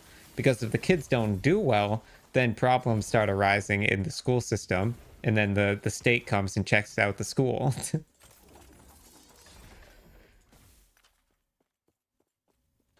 The only MCAS you can't fail is the last one, sophomore year. If you don't pass, then you can't graduate. Yeah, which is ridiculous. It's so ridiculous, man. MCAS is fucked. What a stupid system. Standardized testing in general is fucked up.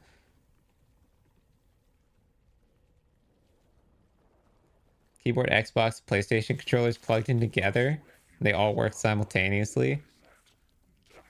I feel like that wasn't always the case. I've had um I've had times where I've had multiple controllers plugged into a computer and it just totally fucked up my computer. But also I had really shitty computer, and we're talking about like over 10 years ago. We're talking like 15 years ago. It wasn't always as seamless as it is now.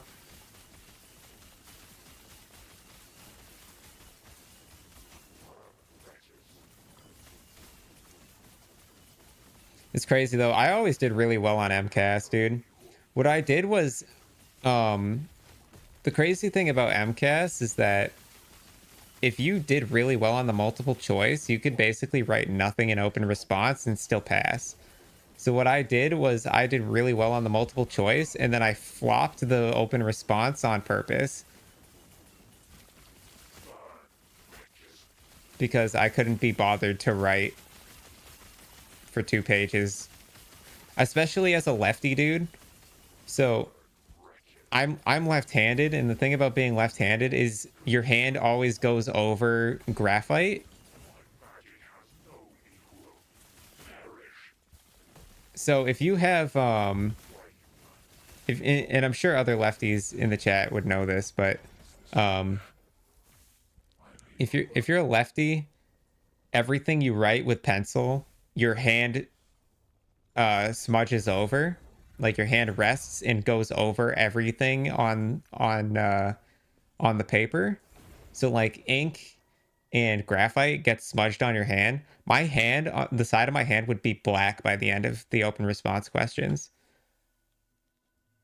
Every multiple choice question for me in school was process of elimination, and I was chilling always above the average. Yeah, exactly, dude. I always did really well on on multiple choice, and then the open responses I would just fucking suck.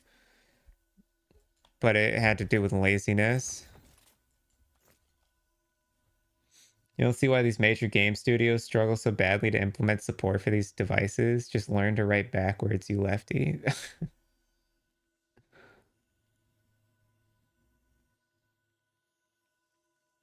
Yeah, Hazard, you're right.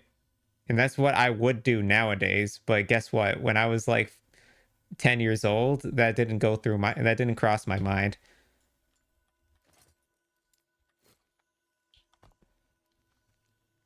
What was crossing my mind was how my family just divorced.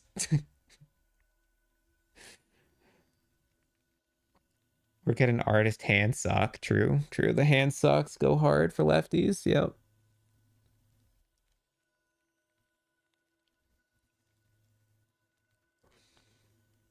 I still own a hand sock, dude.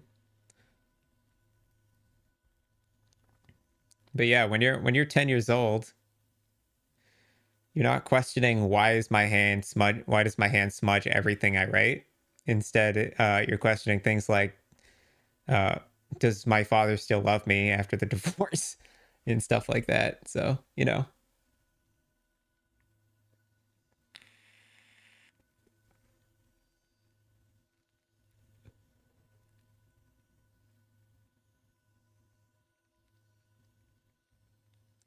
don't you dare say that left hands were the only ones suffering from graphite whilst drawing. I didn't. I said it whilst writing.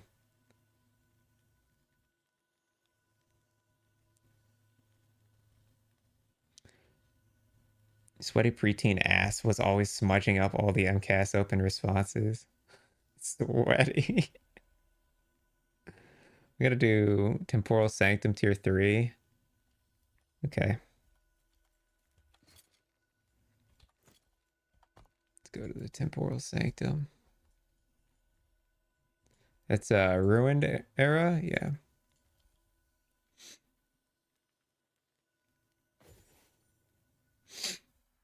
Dude, I drew all the time. Yeah, I went to art school. Like I'm a big artist, as I think most of y'all know, but yeah, I'm well aware that righties have the same issue with art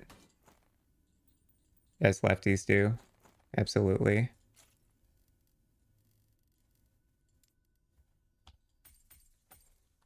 I think I gotta run this 4 times.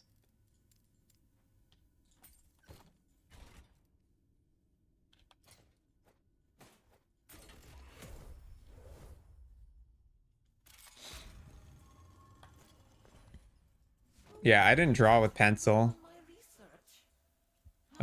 I used markers for a lot of my drawing, and pens and fine tipped markers. And then once I got an art tablet, I did digital art for forever, and you don't smudge with digital art. You had a math teacher in high school refer to you as Sweaty Eddie? What the fuck, dude? Teachers are so ruthless, dude. You had a gym before class and had to, after the gym, run across my mile-long school to get to her dumb geometry class. Dude, can we talk about how geometry is like fake math?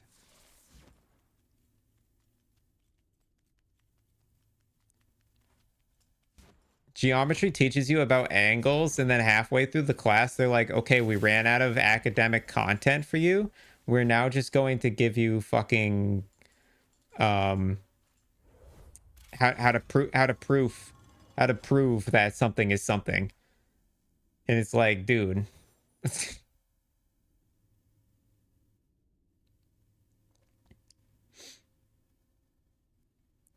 I shouldn't say fake. I should say it shouldn't have its own course.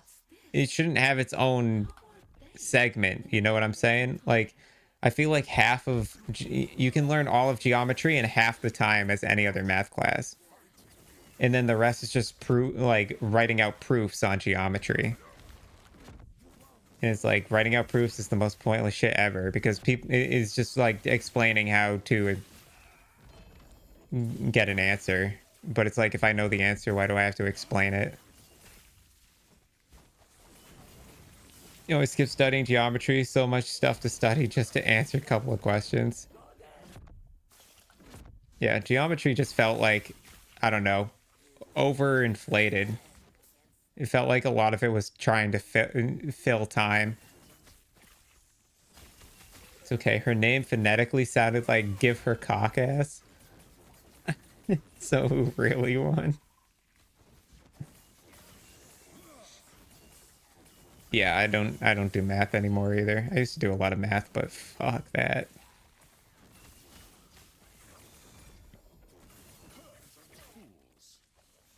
Yes, Ken, I went to college.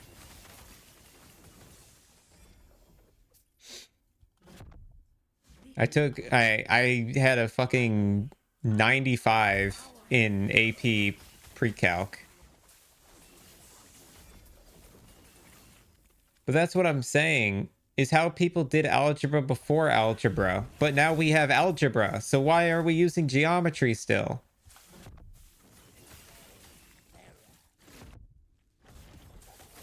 And not only that, but that's what I'm saying. It's like you can learn most of geometry in half the time. You don't need a full ass year of geometry to learn everything. Half of geometry is pointless information.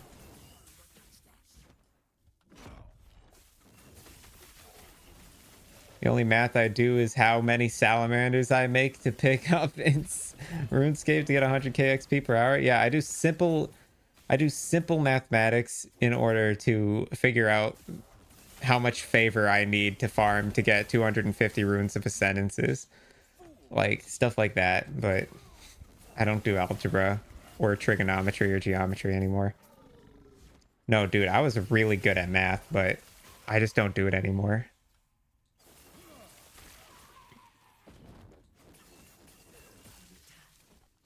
Again, geometry has good use.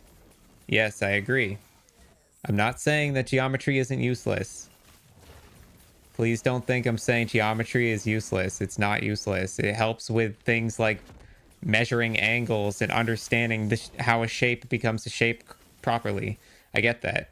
But I'm telling you, half of my class was learning that, and the other half of the class was literally writing down in little boxes explaining how I got to an answer. Like me looking at a fucking triangle and seeing two of the angles and having to write down like the step-by-step process of how to find the other angle. And it's like, I already learned how to find this angle. Why am I re-explaining it over and over again? I don't have to do that. I get it. This is how you get the angle. I do it in my head. I figure it out. Like, why do I have to break it down? Why are you spending 6 hours of my time a week going over how to prove it, like, and write down exactly how to prove it? And then there's like all these like specific terminologies you have to use for explaining it and proofing it. So all that stuff just felt really useless to me. But the core aspect of geometry has a lot of value. I took drafting, engineering, and architecture in high school. I took drafting engineering as a shop because I went to a trade school, and that also resulted in me learning architecture. Architecture was the second half of my shop. So yes, I used a lot of geometry in high school, but there in the actual academic geometry class, only half of the class was useful, and the other half of the class was pointless to me. And it wasn't because of what they were teaching, it was because of what I had to do for that duration of that half. It was like they taught me everything and I learned everything about geometry in the first half, and then the second half was just me learning about how to explain geometry, and it's like I don't need to do that practically in the real world. Typically deals with studying 40 plus models, which isn't what high schoolers should be thinking about unless they are wanting to take advanced math in high school. 4D plus? There's 4 dimensions?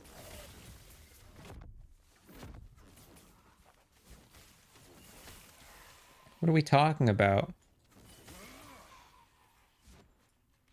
Every math teacher ever. Listen up, class. You're going to use this in your everyday life.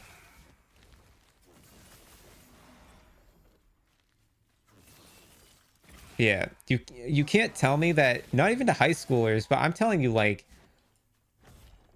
a lot of the human population of the world doesn't care about 4+ dimensions to live their life.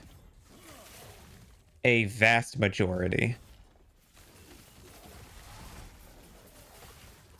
So why am I learning it in high school?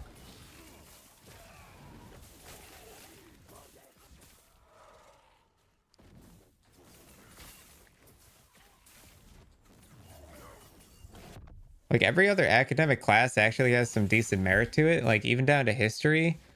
Like, that stuff's important to understand, but certain mathematics is just like, I feel like they just ran out of room. I don't know. Or they needed to fill room. Like, they ran out of stuff to give us, so they were like, oh, just keep getting more complex with math. And it's like,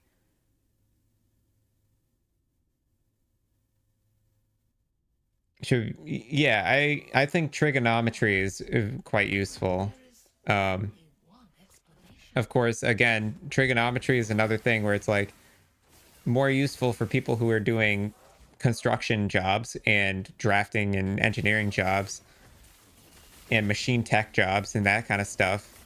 But it has more merit than, an astrophysicist or a fucking aerodynamic space engineer, like, um, obviously those job titles exist and there are people in the world that do that stuff. But I feel like you should only need to learn that if you're going to college to become one of those kinds of people. It shouldn't be something that's presented to a child that says like, hey, you should learn this in order to understand this stuff because this is probably like a job you might end up with in the future. It's like, no, dude. There's like maybe 2% of the entire global population worried about four-dimensional mathematics in like understanding things like how light affects a space at any given moment.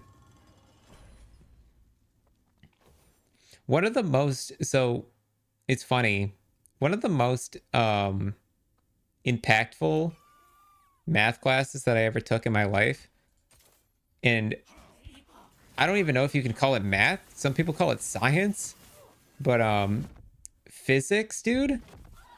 AP physics in high school was the best class I ever took in my life because it taught me so much about how things worked in the real world.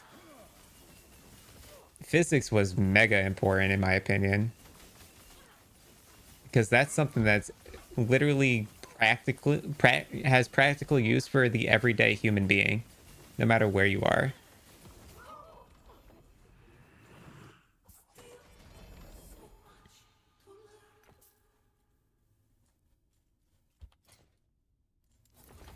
Let's say prophecy progressed. Yeah, we gotta kill her 2 more times.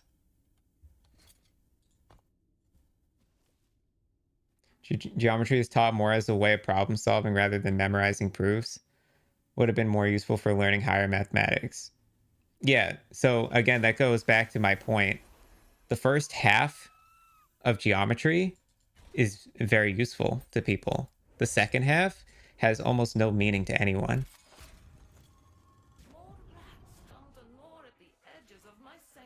The actual problem solving behind it and like understanding how shapes come together and how like you know the change of an angle affects all these other changes of angles and how to calculate like the exact angle and direction and trajectory of certain things, like that's important. But when it comes to proofing things, like dude, you're joking if you think that's useful to anyone that isn't like out here trying to become a mathematician. There are a lot of problems with schools, not just that. Yeah, that is you're definitely on the money with saying that, to be honest. We got an item to craft on. What do I want to do to this? I think I want to try and seal this.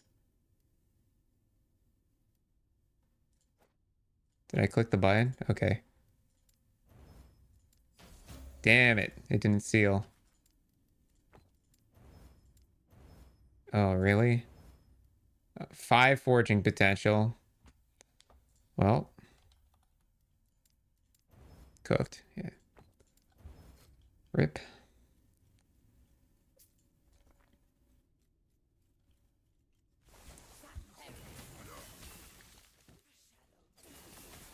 Taken from Google, physics is considered basic science because it involves the study of the interaction of matter and energy. Yeah. It just involves a lot of math, but it is technically a science class. But physics was one of the most like eye-opening classes for me, at least. I think it taught me the most stuff that I use in everyday life, at least. I mean, that and career education or just like real life education. So, like societal education, which I had a societal education class in my high school that taught me how to be a human in society.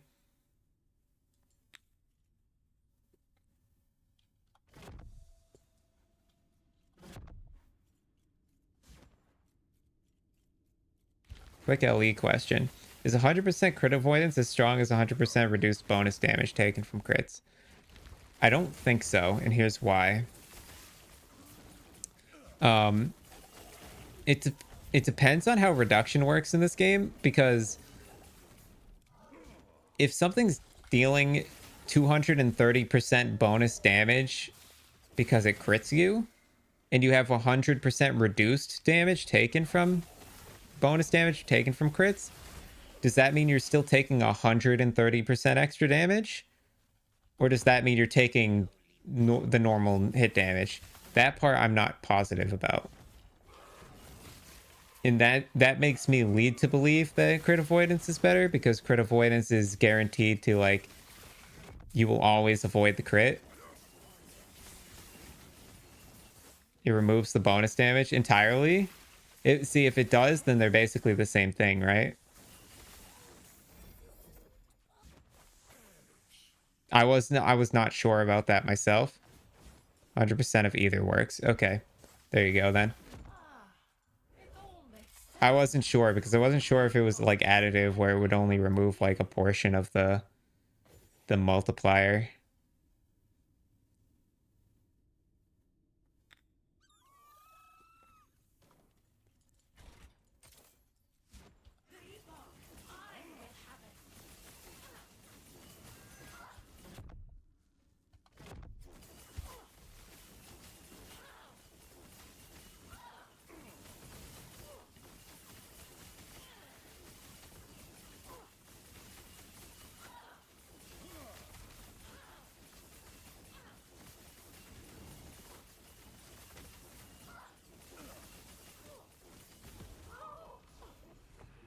All right, one more.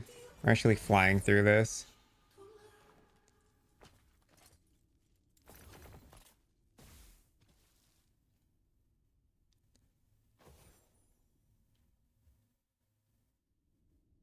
Dude, I have a question right now. For anyone in Twitch chat, how many concurrent or how many viewers does it say are watching me right now?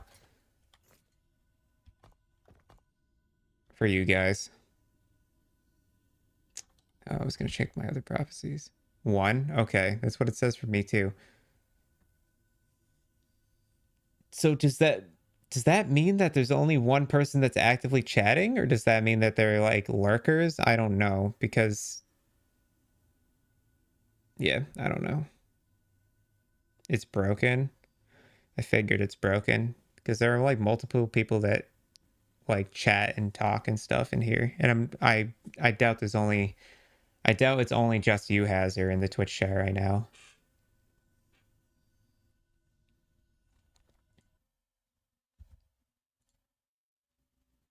Classic PoE question of, is it a multiplicative or additive? Guess I'll just go for the one reduced damage since boost implicit can roll up to 50.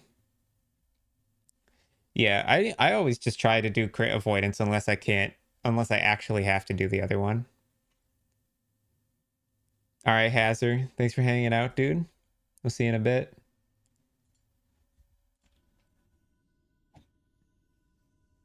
I noticed there's a lot more multipliers and multiplicative multipliers in last Epoch. It makes me wonder if like additive multipliers are more effective for that reason. But I don't know until we have an actual like planner program that's does the math for every skill in the game.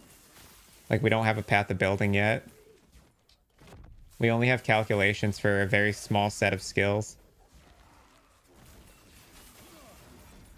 The last time I was here, do you prefer viewers in Twitch or YouTube? Doesn't matter to me. Honestly, I prefer YouTube because a lot of my subs on YouTube, especially if I upload a video, will see my stream on YouTube before my stream on Twitch. And in order for me to be like showed up on recommended on Twitch, I would actually need a much larger audience for me to get people to just like randomly like stroll in or hang out, you know. But the YouTube algorithm's pretty nice about it. They put my stream on people's homepages and stuff. So yeah, I do prefer it on YouTube, honestly. Also, YouTube pays more for ad revenue, that is. It's just the only downside is like there's no like real good like subscriber method for YouTube. Like, there's no Twitch Prime for YouTube. So it like the only equivalent is becoming a member of my channel, which is kind of unfortunate, but the ad revenue is definitely better on YouTube. So for the early growth stages, YouTube's definitely better for me, in my opinion.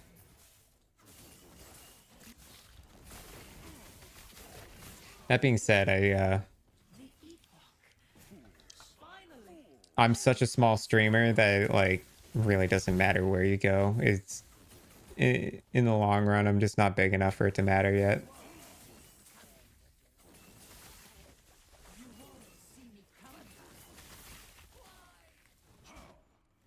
Now I'm giving the view count and ball.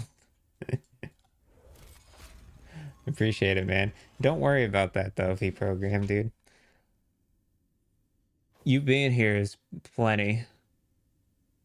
Just hanging out and giving me somebody to talk to, honestly. I just like the social aspect of streaming. It's not even like I don't do this because I'm looking for money, you know? I do this because I genuinely love playing Last Epoch, and I genuinely love conversating with other people about the game while I'm playing it.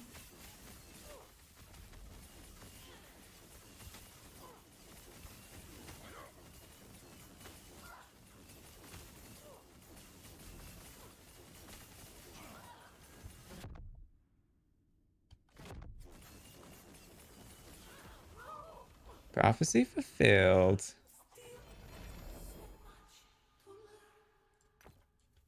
One of these days I'll get a 2LP fucking star dial. What's next? Death of Exiled Mages. Lightless Arbors, right. 54 Lightless Arbor Elementals. We gotta do Immortal Eyes. And Fire Lich. Okay, we can do Fire Lich next. That's probably our best bet. Finish draining. I assume you meant to type training the Doge. You am back to enjoy the content. Hell yeah, we're just still farming the ascendances here. We're up to 105. Once I get... Nope, draining. Okay. Draining the Doge. Oh, draining isn't making them tired? Yeah. Tuckering them out so that they can relax inside.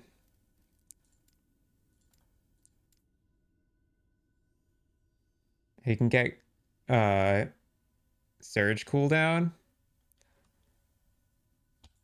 There's a belt mod. I have it on a jungle queen. Hold on.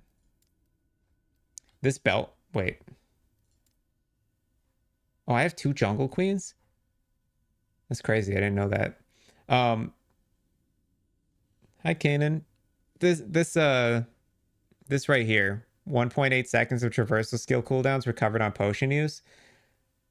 That's probably your best bet for getting the surge cooldown low. You put that on a jungle queen, you just slap the button over and over again.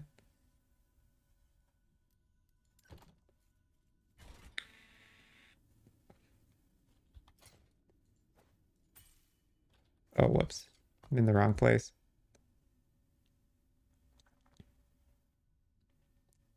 The boots as well. Are you talking about Stymied Fate? Yeah, that one's gives you frenzy on traversal skill, I think.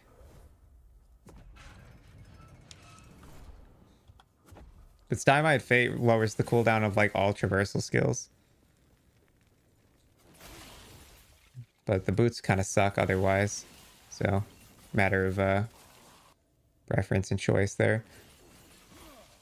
I don't know if I'll be able to beat tier 4 Soulfire Bastion. I'm going to try my best, but it's actually a really hard boss. But I got to do tier 3 first. I've barely been in this area. We do need to kill these Immortal Eyes.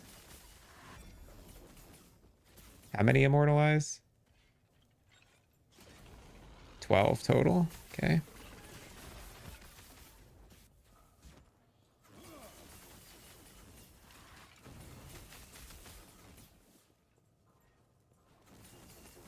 This should be first prop. Wait, what? Oh, it has to be in a monolith. Oh, fuck me.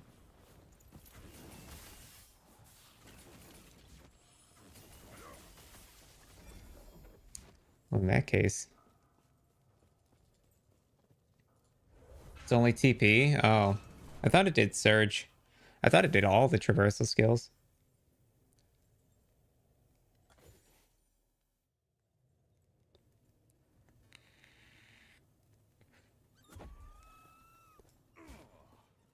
Whoops.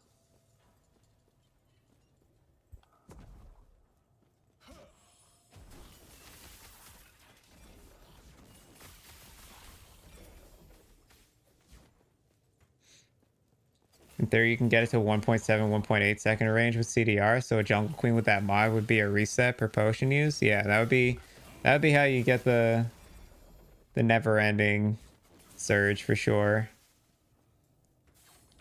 Seems to only be for the primary traversal skills for each class. So lunge for sentinel as well. Ah, I see. That makes a lot of sense.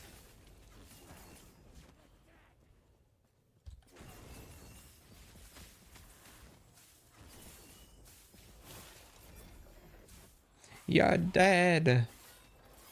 Skeletons have the best voice lines in this game, dude. You're dead.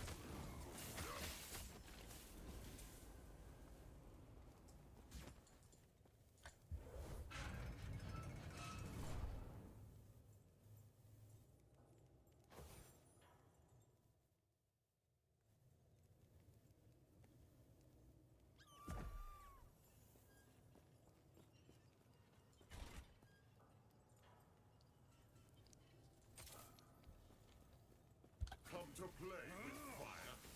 Death surrounds you.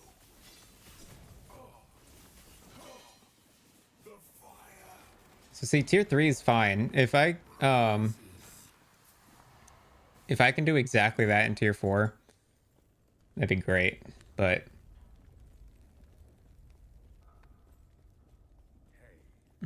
that I am lightning dream. Oh, I know, dude.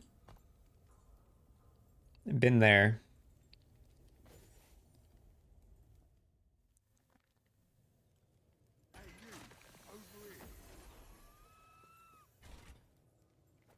Trying to live out that zip zap lifestyle.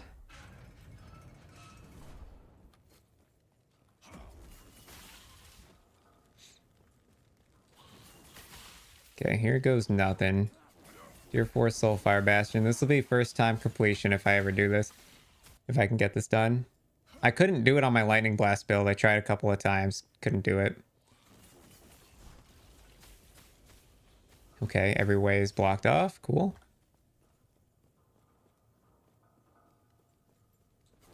This build's a little bit better, I think, than that build, but tier 4 is no joke.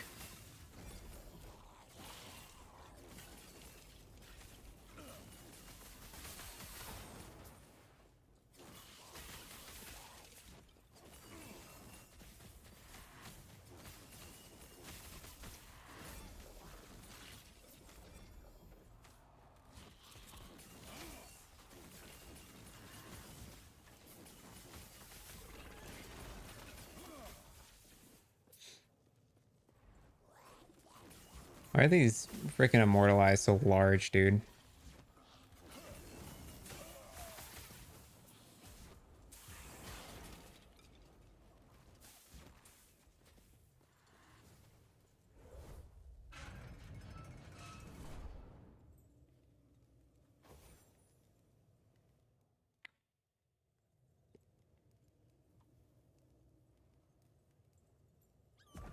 Unique belt?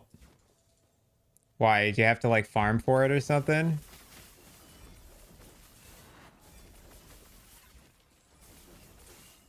This boss is tough, man.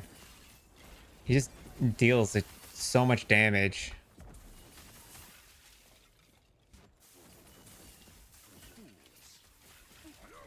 I just go in with Necro immunity and try my best to kill him before the whole floor turns to fire. Seems no one recommends Dynamite Fate anymore due to CDR being on boots now. That's true. Yep. Yeah, the only reason you would do it is to double stack CDR, right?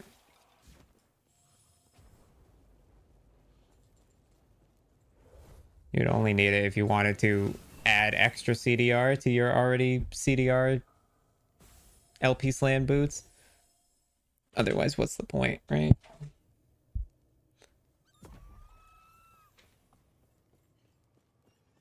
Okay, here we go.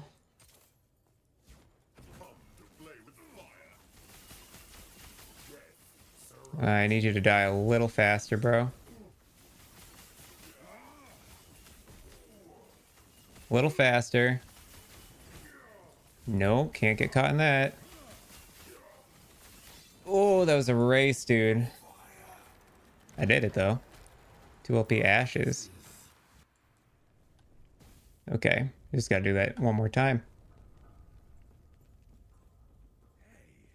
Fancy a deal? Fantastic work. Formosus will clatter with delight when I give him my report. Now about those soul embers. Care to let me see your whole lucky friend?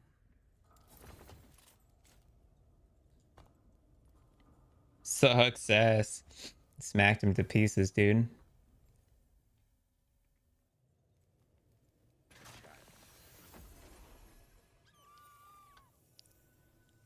Just gotta do that one more time. We gotta go run monoliths for immortalize.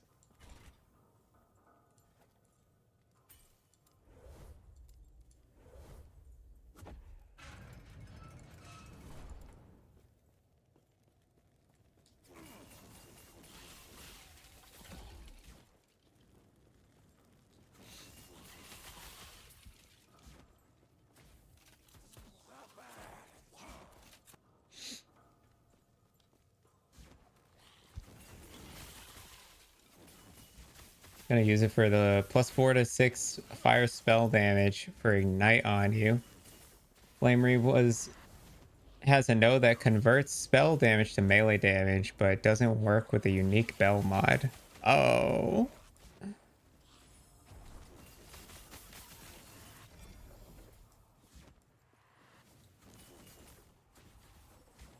Oh no.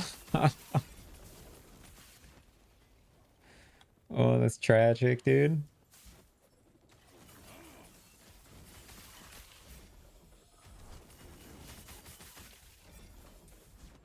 Me farming for a tier 7 fireball pierce chance helmet. Find out that the fireball build sucks.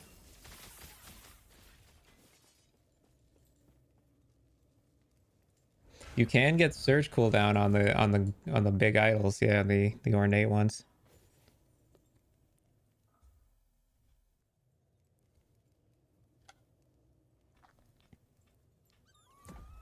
Flame Reave lets you convert spell damage to melee damage. That's kind of sick.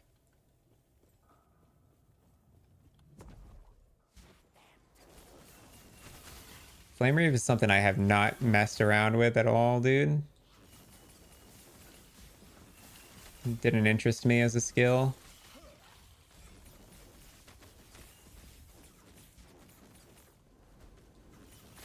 You're so excited for the potential damage.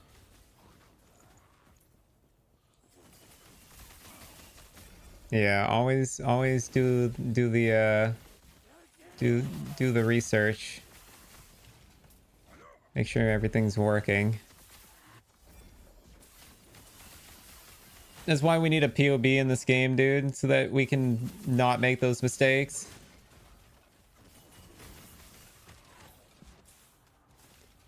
Ideal weapon for Flame Reave is actually Scepter plus Sword.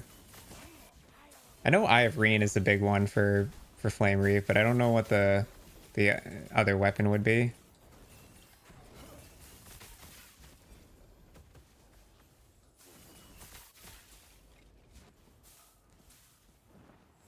I guess maybe it's the spreading flames one.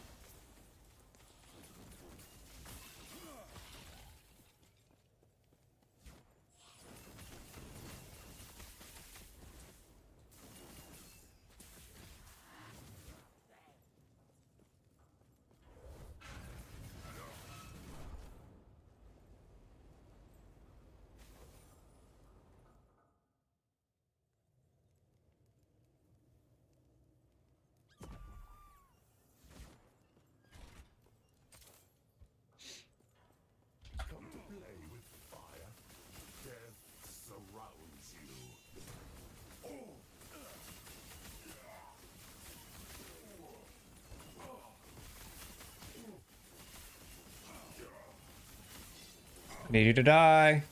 Thank you. The fire rises. I'm about to can get the... This fucking react thing, dude. Drives me up a wall. You can get the potion use... Yeah. That's what we were talking about earlier, Ken. We're talking about putting that on a jungle queen. Moses will clatter with delight when I give him my report. Now about those soul embers spent. Sun Wreath. That's not Red Ring. Friend, embers well spent. Embers well spent. Embers well spent. Embers well spent.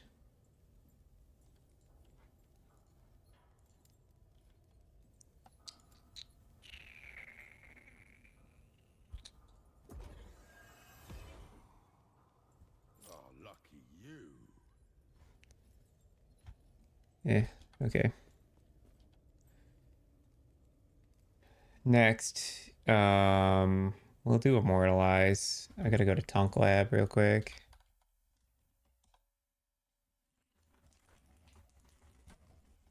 Oh god, I'm eating a chocolate egg, guys. It's not good.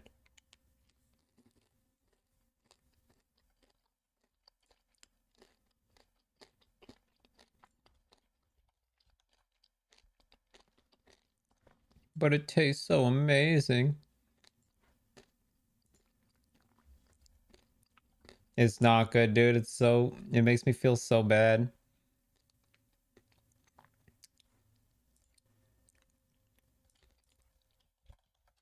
Immortal Eye. Fall of the Outcast, Bloodfrost and Death, Rain of Dragons, Fall of the Empire, Spirits of Fire.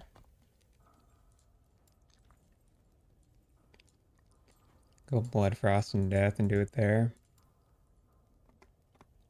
Resist the Chocolate Temptation. Yeah, honestly. I need to... I had one. We'll stop at one.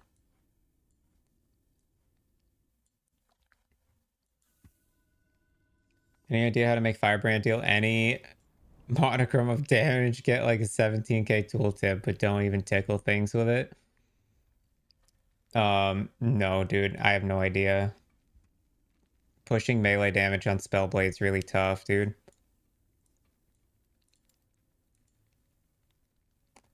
More? Nah, dude. Just one.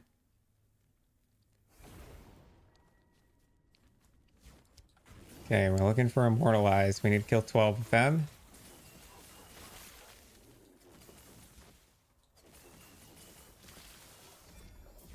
Doesn't seem to be any in this area. Just rush the Exile Mage and objective here. I demand candy encrusted chocolate bird offspring.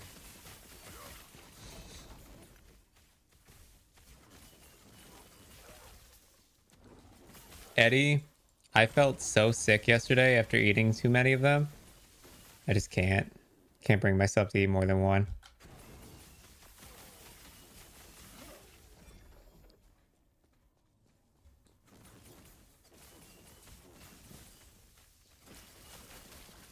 Hell yeah, round two.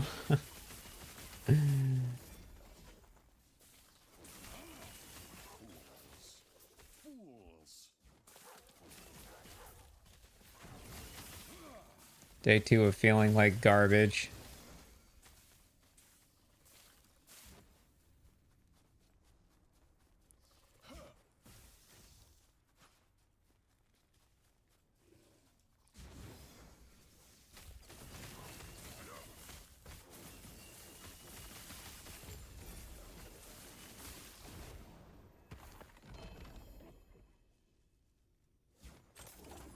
He's one candy egg. Sheesh, I'm wasted.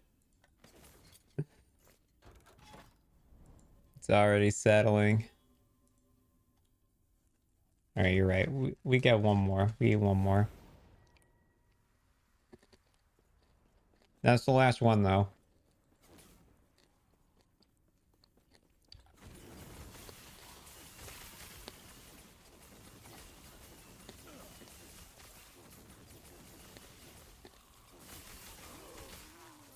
Sweet sustenance.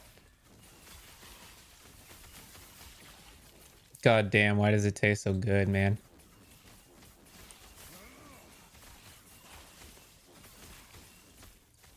I am satiated.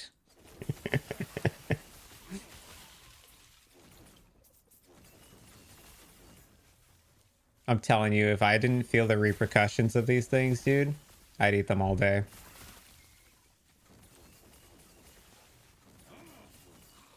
DPS spec Firebrand is it eats up much more mana. Yeah, that goes for Flame Reave as well. Similar situation. If you're using if you are only using TP for help slash reposition, you should try Surge as well.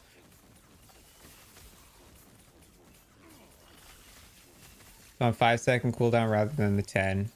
This is a 5. Teleport's also a 5-second cooldown.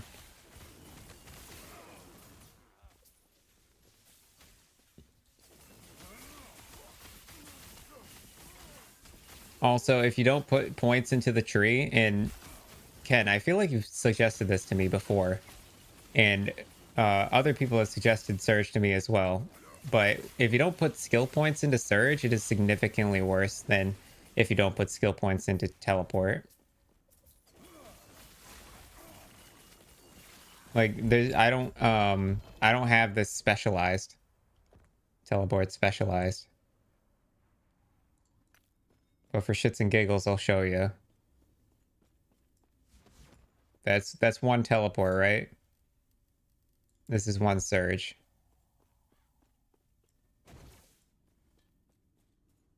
That's doing way less for me than teleport. Teleport's base cooldown is 5 seconds. It only gets long if you take this node. It is. It's only 10 seconds if you take the mana tunnel. Almost positive. I'll go to last Epoch tools again and look.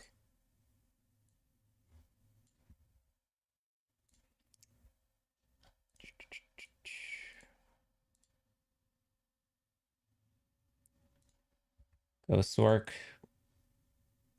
No points, nothing. Looking at the skill. Teleport. Cooldown 5 seconds.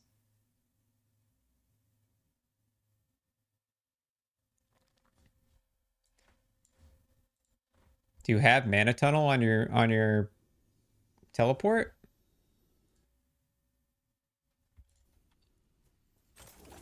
It says 5 seconds on last Epoch tools as well. I don't have any investment into cooldown reduction.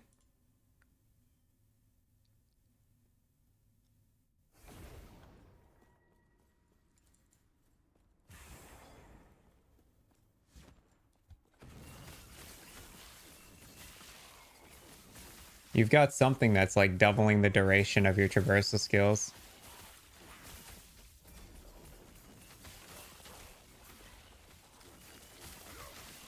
Something in your build's doubling traversal skill duration or something for you then?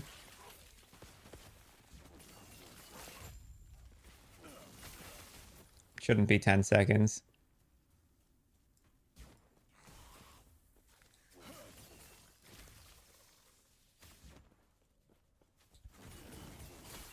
Immortalize. Oh, hell yeah. The one time I ever want to see these guys.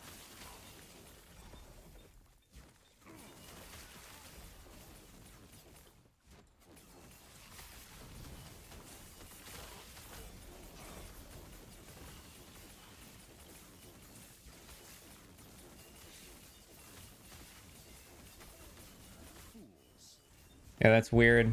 I don't know.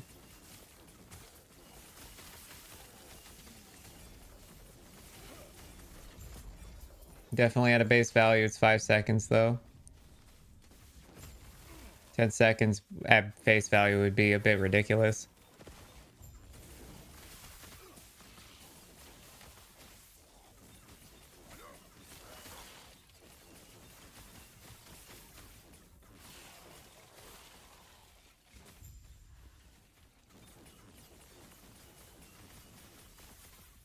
Okay.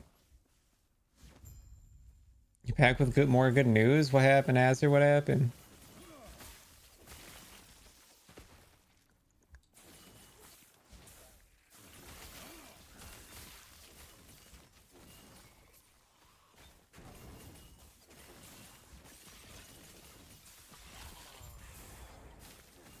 Apparently they liked your previous work and they moved you to a different team. Also, it pays better. Oh, hell yeah, dude. Working up the ladder already. You just got there.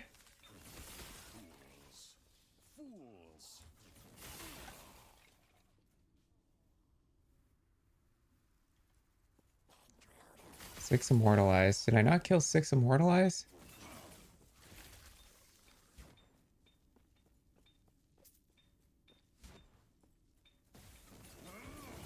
Oh, these are Imperial Watchers.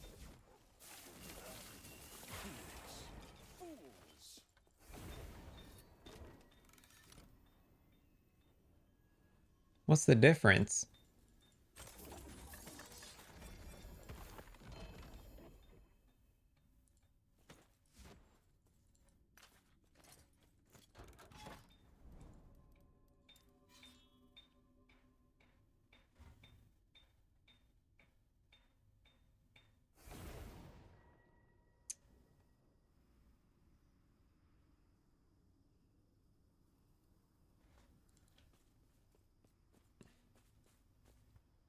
Immortalized, I think are...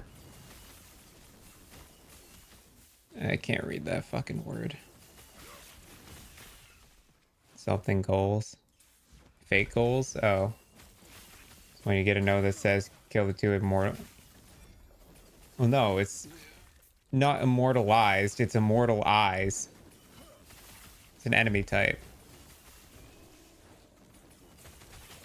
It says they can be found in this monolith. Pretty sure they were gonna lay some people off because, man, in those previous meetings, some people were insufferable, literal mouth breathers. Yeah, welcome to the working world, dude. There's mouth breathers everywhere.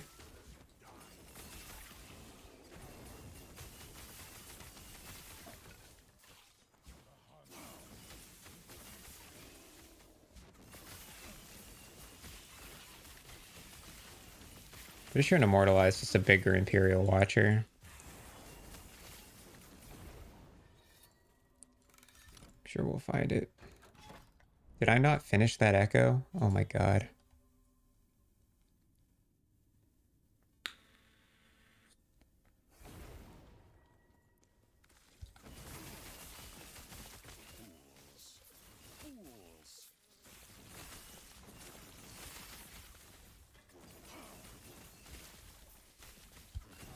That's fantastic, yeah. To put into perspective, my last paid wage for being a social media manager was $16.50 an hour, and I live in America.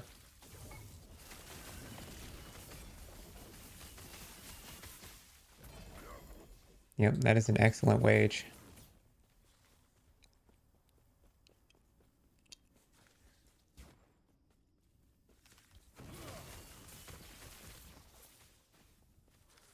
Depends on how many hours you work, though, as well.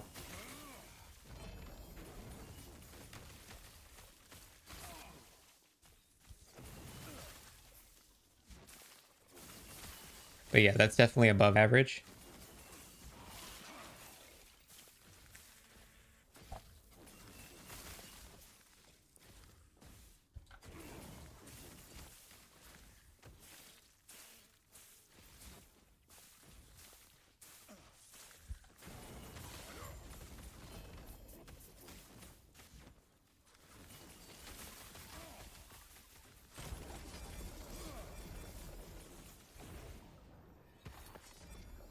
We're also talking a lot of training courses, getting paid for taking them, of course, some amount.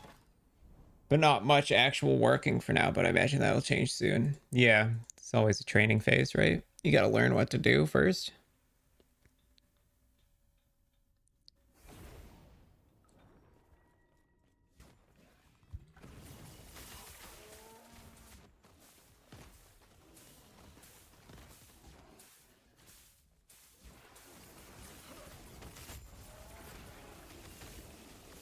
Where are these damn immortalized, brother?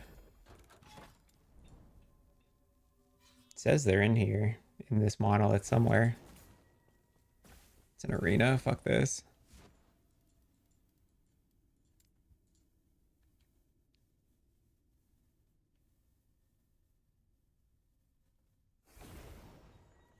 I need to kill 12 of them.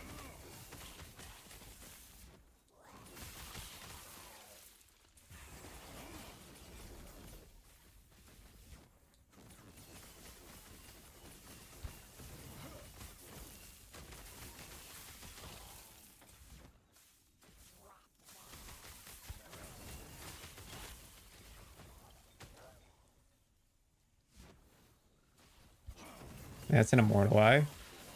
Hold.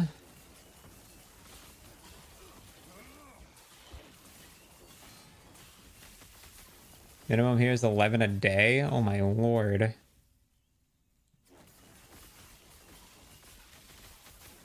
I'm sure 11 a day gets you pretty far though.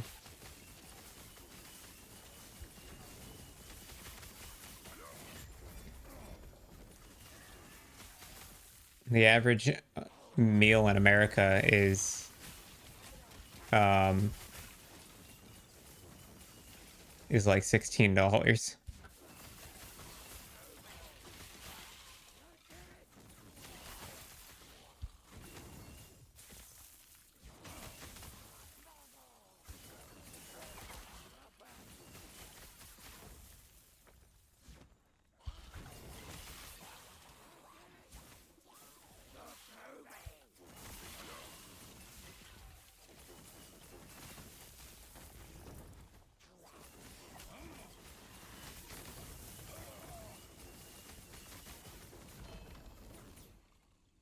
That's one of the two prophecies. Is any more immortalized in here? I'm going to scour for them.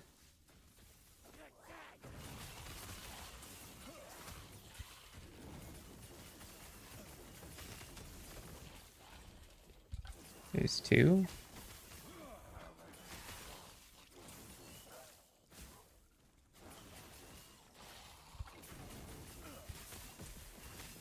There's three. Love to do this kind of job permanently. You actually enjoy it? Yeah. I'm looking to start a new career pretty soon. I want to start my own business really badly.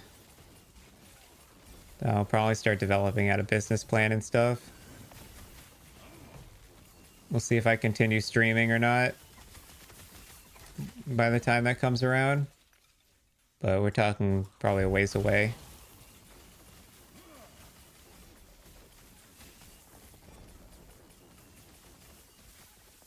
$23 an hour as the baker, yeah. 20 an hour is pretty average, I would say. 23 is slightly above average. What do I have in mind? I want to make a local game store, dude. Magic the Gathering cards and Warhammer stuff and stuff like that. Tabletop games.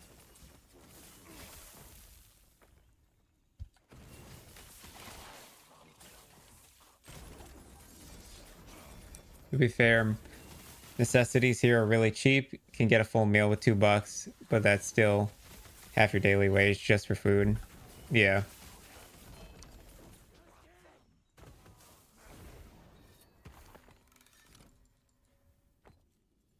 Man, I should just take my money and move to your country, dude.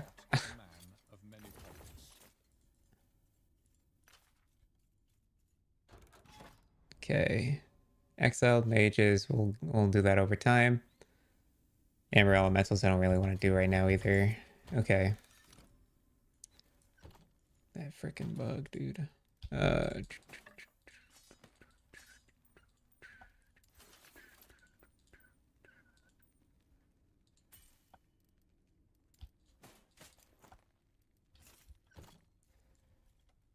Okay, we have 163 runes of ascendance. 163 divided by 8. That is 20 rows.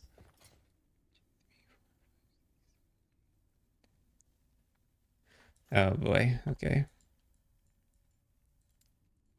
We have to go fill our inventory with rings now.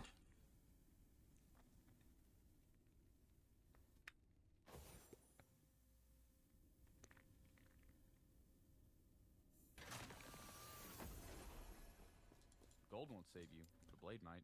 It's gonna take forever. Looks powerful. A fine choice. You have a good eye. Excellent choice. Want to go again? Don't worry, I'll swap characters before I Rune of Ascend these. Not bad. Maybe it'll help you along the way. That's a winner. Not bad. A fine choice. You have a good eye. Interested in another try? Not bad. Excellent choice. Maybe it'll help you along the way. Is there a reason why you check the rings before you buy them? No, it's just a fucking load timer. Looks powerful. I can't buy this next ring until this other one rolls and gets added to my inventory. Like, I'm literally sitting there right clicking the item. It's Fine just, choice. it takes a second to load. Excellent choice. Yeah, it sucks. Not bad. Yeah, it's awful. You've been to a few places that you locally do Powerful. what you want to do with your shop, but rather than just offering games, they're more like cafes where you can rent out board games. Yeah. So that would be kind of what I would do, but it wouldn't be a cafe. It would be a place where Give it another shot. you can like have events and stuff, but also like Interested in get playing like tournaments and stuff for card games. fine And choice. You have a good eye. I've been going to these types of stores for a long time, so I've got a decent idea of what it would look like. But That's a winner. Looks powerful. I tried to use chronostasis, dude. I couldn't get it to work. Maybe it'll help you along the way. Yeah. I would be selling I would have like a cooler with like sodas and water and stuff, and then also just like some candy and snacks for sure. Yeah, but I wouldn't be doing like a whole ass cafe. Want to go again? Yep. Yeah, because there is going to be a lot of loitering going around in my store, because it would be You're due for a big one. Don't worry. since it is a tabletop game store, a lot of people will be like hanging out playing games in the store, so Not bad. having like snacks and stuff would be important. Want to go again? A fine choice. But yeah, running a whole cafe means I would need to hire a Choice. kitchen staff, Not bad. right? Maybe it'll help you along the way. Well, we have a game store Not bad. that's not really like near me. It's like an hour away, but they're a whole ass cafe and store and stuff. They're huge. And it goes really well. Looks powerful. They seem to be quite successful. Winner.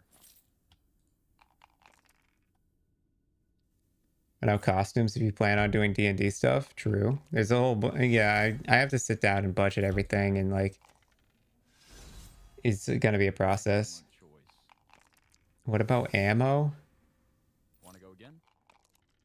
What about ammo, Elin? Looks powerful. What am I doing with ammo? A fine choice. You have a good eye. Not bad. Excellent choice. Looks powerful. Figured all stores in America do guns and ammo. Maybe it'll help you along the way. Not bad. Not in my state. Want to go again? If you're using Ascendance, I'd recommend the rings from COF to save on the runes. Rixard, the reason I'm going to swap to Merchant's Guild is so that I can sell the rings that I'm not going to use. Even though I don't get the to save on Rune of Ascendance, I will be able to make a lot of my money back if I do it on Merchant's Guild. And if I hit something significantly rare, then I can get a large profit from it. A fine choice. You have a good eye. Excellent choice. Yeah, Elin, you'd be surprised, dude. Interested in another try? Not bad. Gun stores are actually quite rare.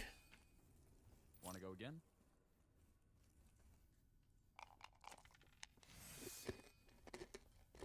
Maybe it'll help you along the way. Just means you're due for a big one. Don't worry. Not bad. What, Eddie? You don't have a license to carry, bro? That's a win. Come on, man. Self-defense. Want to go again?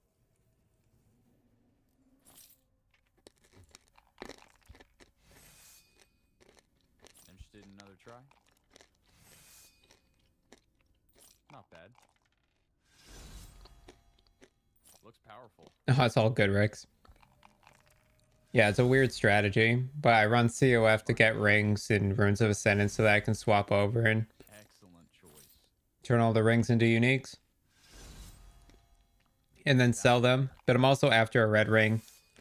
But I want the red ring to be Merchant's Guild red ring so that I can use it on a Merchant's Guild character. Maybe it'll help you along the way. Want to go again? Yep. Yeah, Ken, I already did the prophecy. Not I bad. did find them. Interested in another try? All them communists.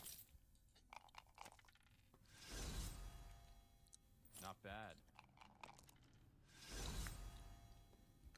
That's a winner. Oh, we almost filled our inventory here. Excellent choice. Maybe it'll help you along the way. Interested in another try?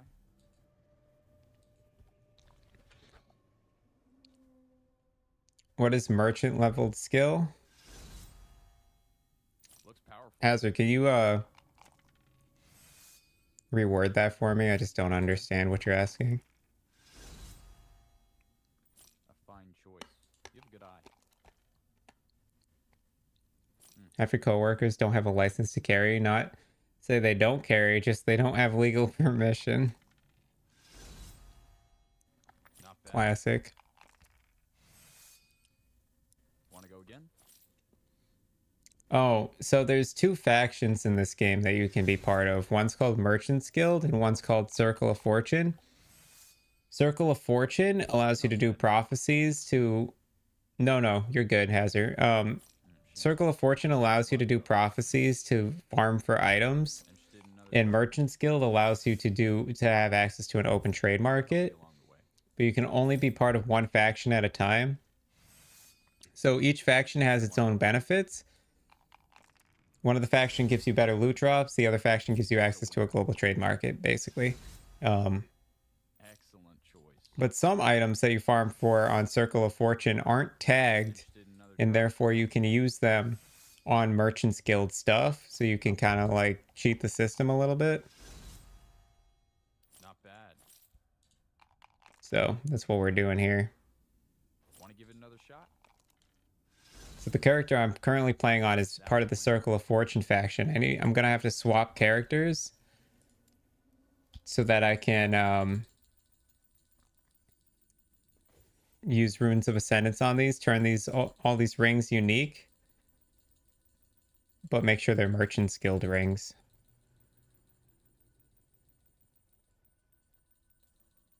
Because if I use Rune of Ascendance on a Circle of Fortune character, it tags it.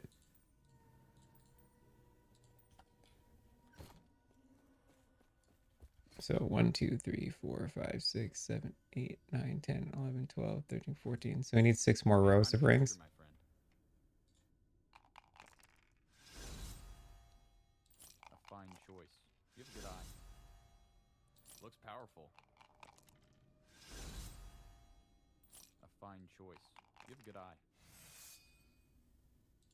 Want to go again? God, this takes forever. Choice. That's a winner. Not bad.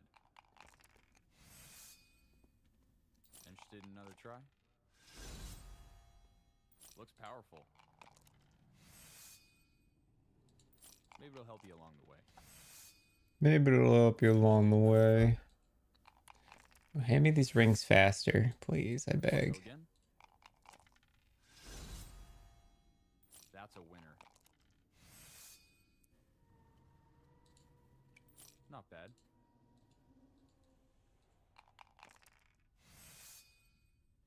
Want to go again? A fine choice. You have a good eye. Interested in another try? Excellent choice.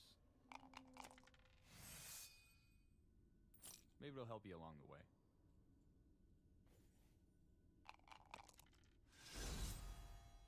Not bad.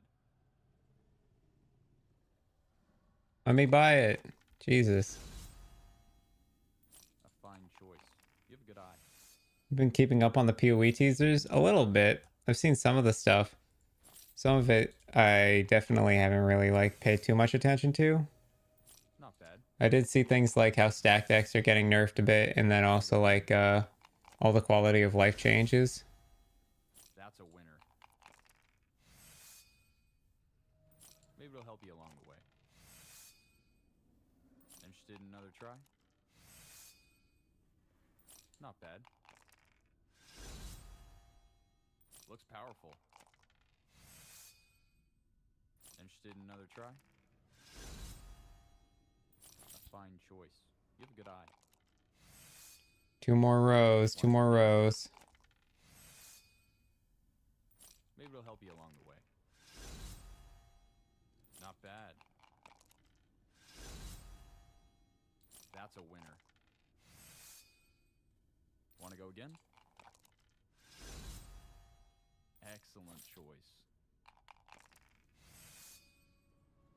Interested in another try? Looks powerful. A fine choice. You have a good eye. Not bad. Or columns, rather, not a row. That's a winner. Just means you're due for a big one. Don't worry. Not bad. That's a winner. Want to go again? I'm more levels to Werebear is dead. Maybe it'll help you along the way. You're level 91. I'm taking it then.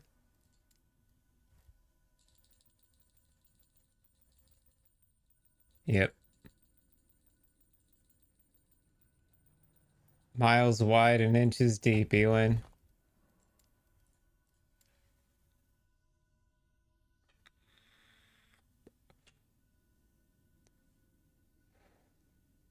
Care to elaborate, Rexard? What did they do?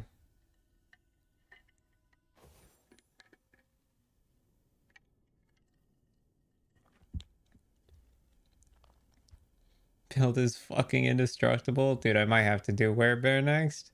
God, that sounds epic. Okay, I eat rocks at COF. Or I mean, Merchant's Guild.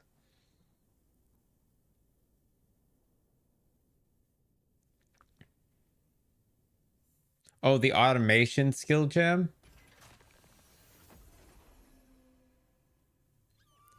I did see that. That looked dumb as hell.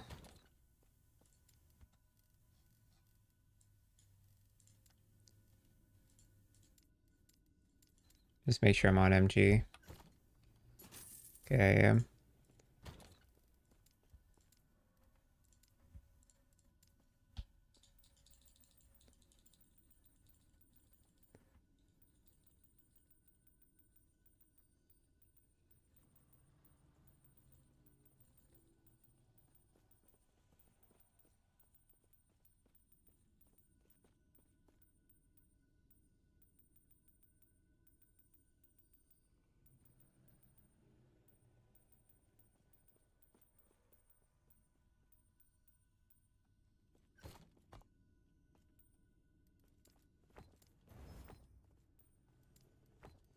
Here we go.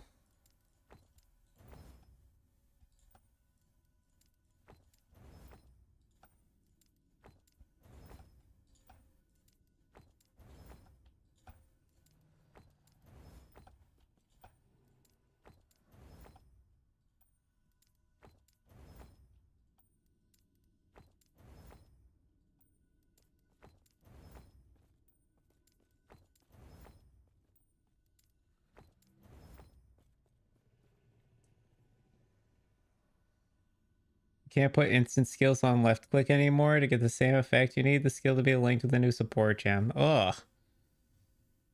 Starting to value Eternal Gauntlets and Oracle Amulets more and more. Yeah, for the damage over time reduction.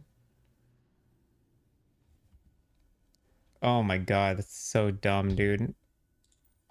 The amount of power creep nerfing that they're doing is so disgusting. They're fucking ruining PoE, man.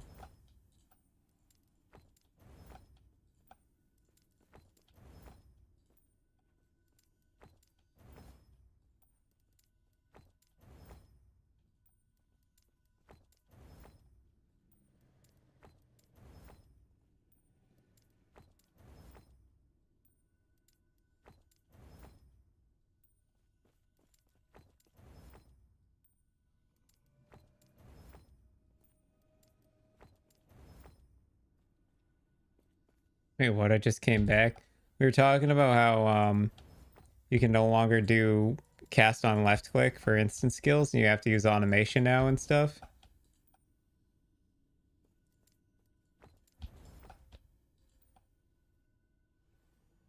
You get experimental to further reduce damage over time. Oh yeah, I know what you're talking about.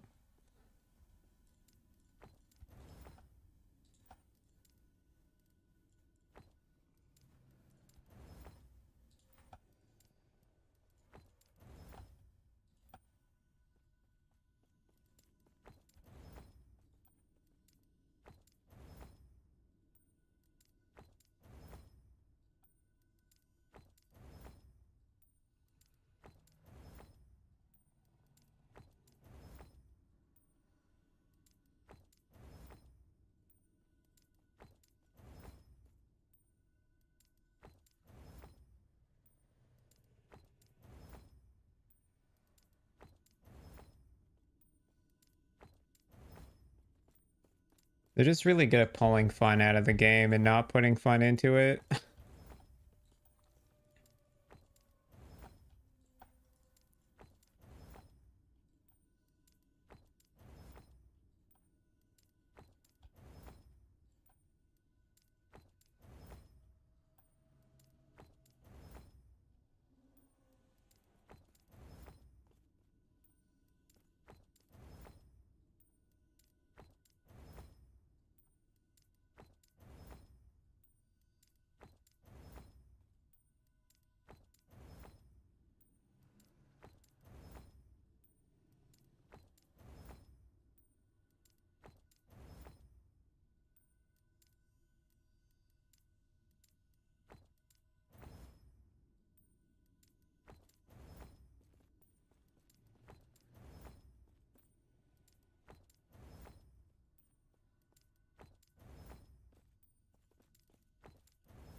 Did you see that update? You'd have to ask Elin, but or Rixard, but I saw something about it last night in the announcement section of the PoE Discord. So really try to downplay it when they said they disabled the left click tech. Dude, they always do that. They always downplay the fuck out of their nerfs. They try to make it seem like it's a good thing.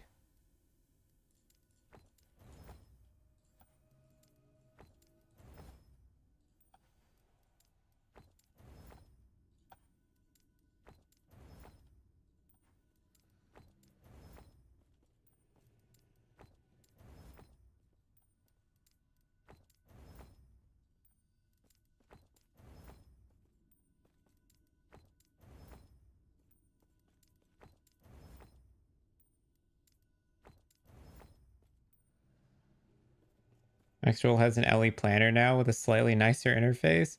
I thought the interface sucked. I didn't like it.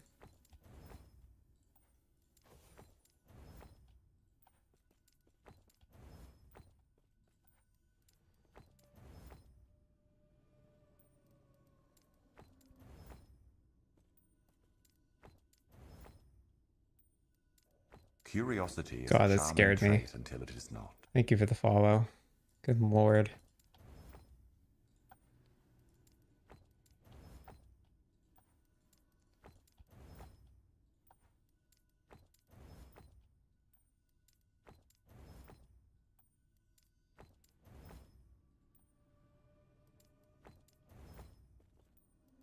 Come on, red ring.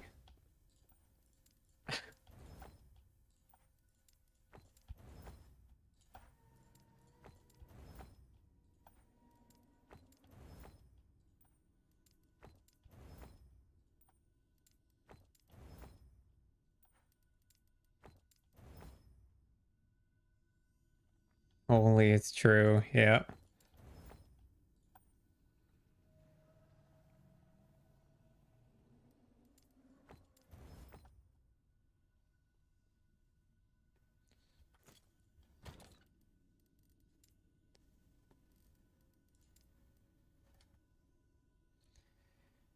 Okay, I'm just gonna go down the list here.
Okay, these can all get vendored.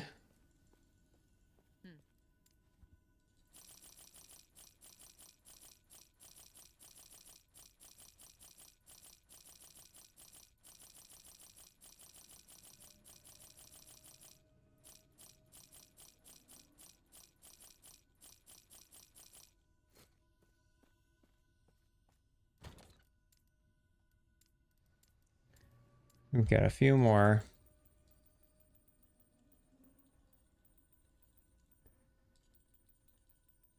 No carrying in that was kind of nuts.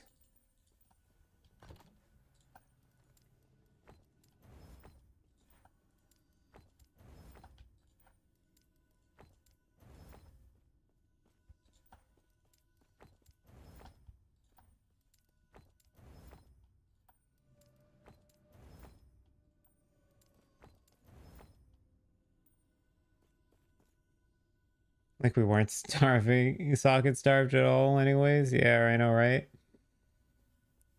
Thinking they're gonna go all out with the nerfs of the upcoming league since people are gonna complain compared to the current one anyway. It's just so annoying, man. Why do they keep doing the thing that PoE players hate, you know? Oh, I just duped a ring, dude.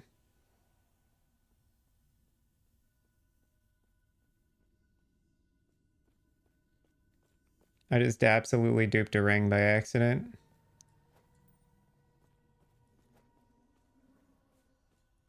We'll just put that on the ground.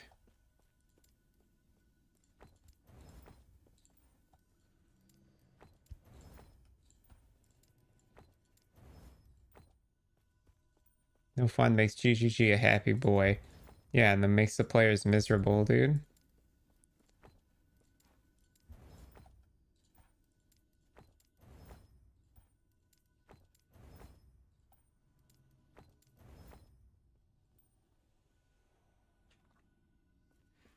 Transfigure gems this league, so a lot of people are gonna get balanced as well. Dude, the transfigure gems suck, man. They use that as a way to nerf a bunch of stuff and be like, oh, look at this cool new thing we're adding. Don't pay attention to all the shit we just removed from the game. There's an Ocarian, finally. No LP.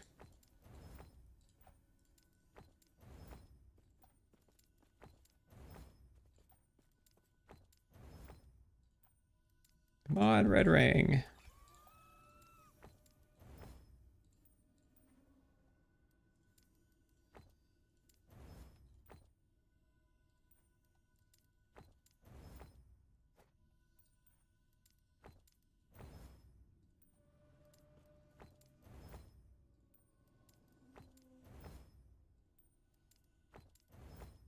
Ooh, 1 LP Ocarian? Oh, fuck yeah.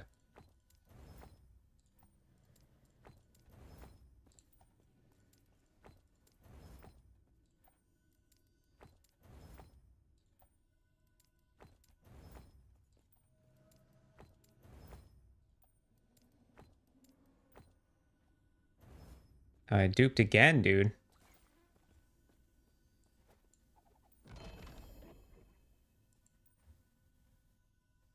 Wait, what?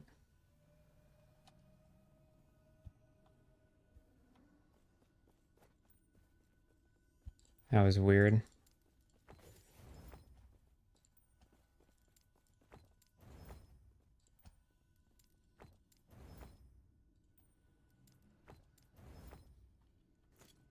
All right. Get 3 more rings. Your best bet.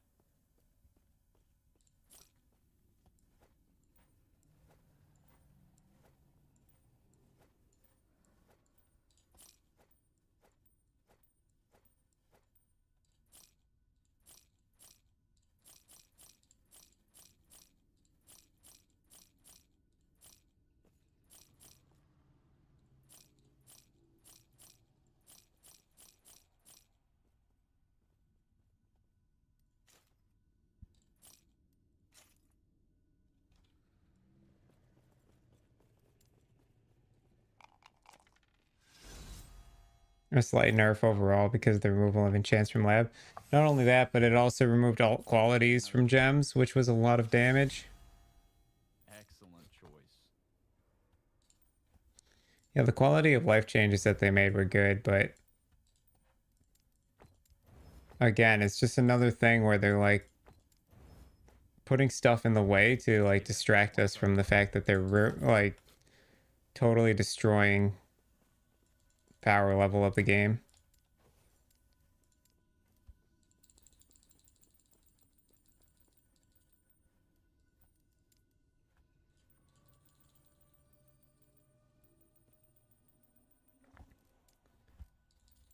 Okay, I want to check a couple of things. I want to check what my sales are. I don't have favors, so I can't actually list any stuff.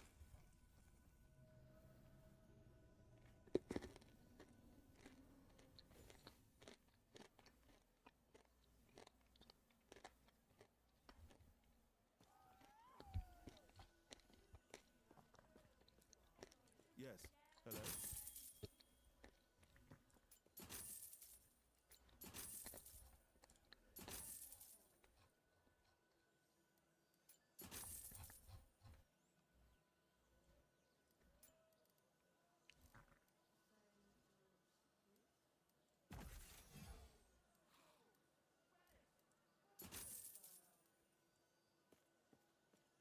But I can still price check.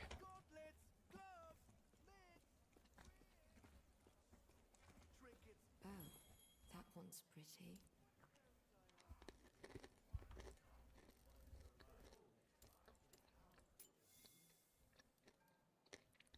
5 mil.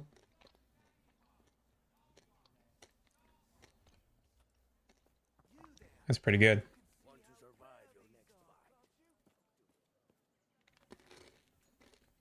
Yeah, the quality changes are an L, dude. Honestly, there's a lot of big L's.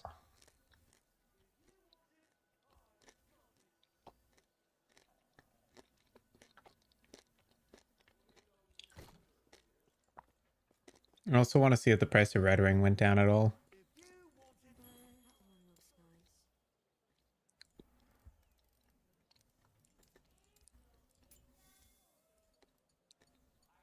Nope, it went up even further. Oh my lord, bro.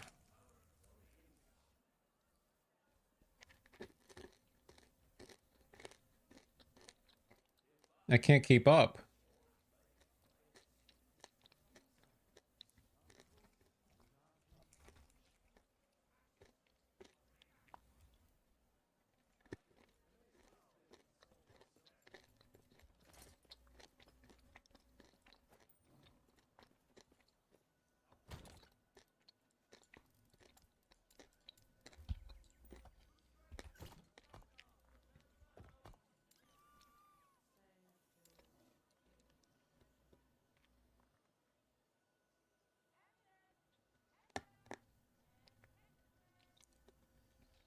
No, you can drop Red Ring randomly, but it's so rare that you have to drop a lot of unique rings to find it.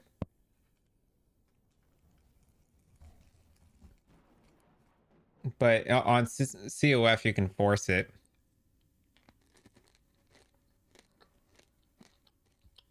On Circle of Fortune Guild, you can force it pretty easily. That's how I have 2 here.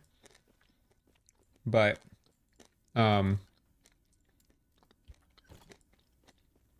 if you want it on Merchant's Guild, this is like your best bet, which just kind of sucks.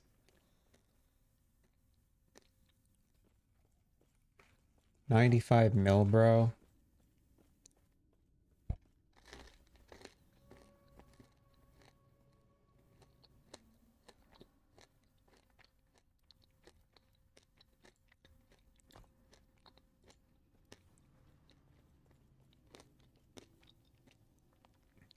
Your cat's trying to catch my cursor. Meow, meow, meow. Is your cat doing that thing where his head's just like going back and forth? Watching it?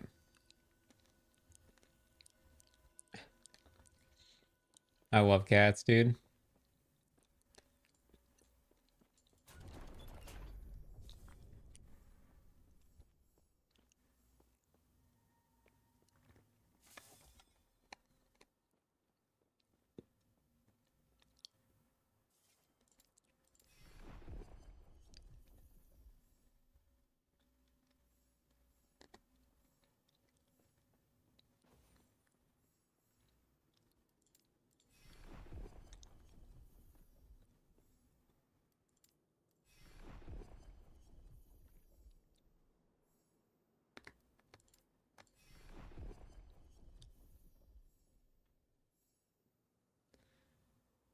Death of a boss, 18 bosses. Okay.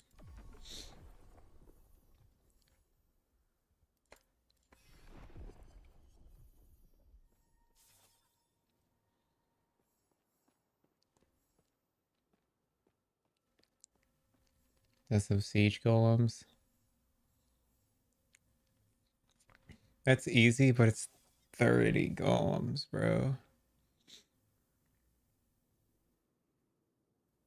Just 2 more amber elementals. We'll get 2 birds with 1 stone on that one.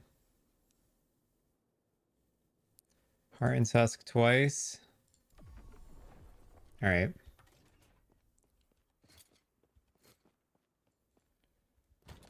I think I do these prophecies. And if we don't get it, we change course.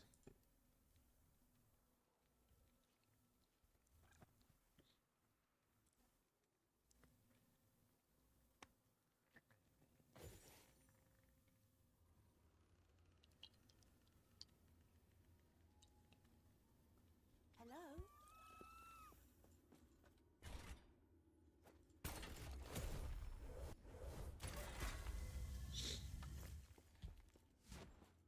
54 amber elementals, dude. There's so many.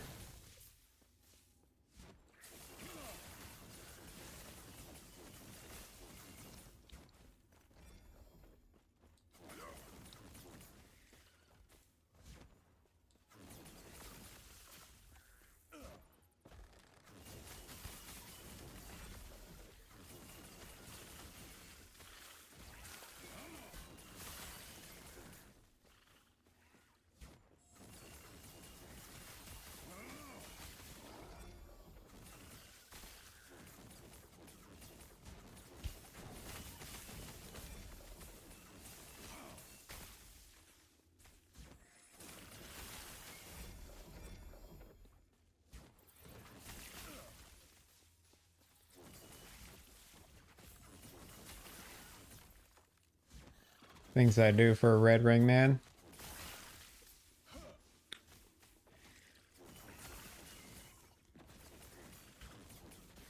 I'm just mad I didn't buy them sooner, dude. I'm glad I bought one. Red ring was like one of the first things I paid for in Merchant's Guild. But the fact that I need two of them and the other one's gonna cost me like literally 8 times as much if I can't naturally find it.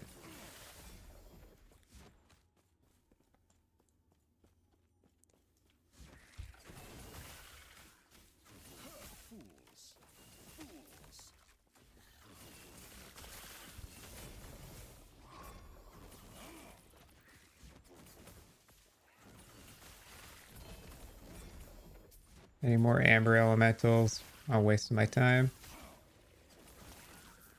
There's one.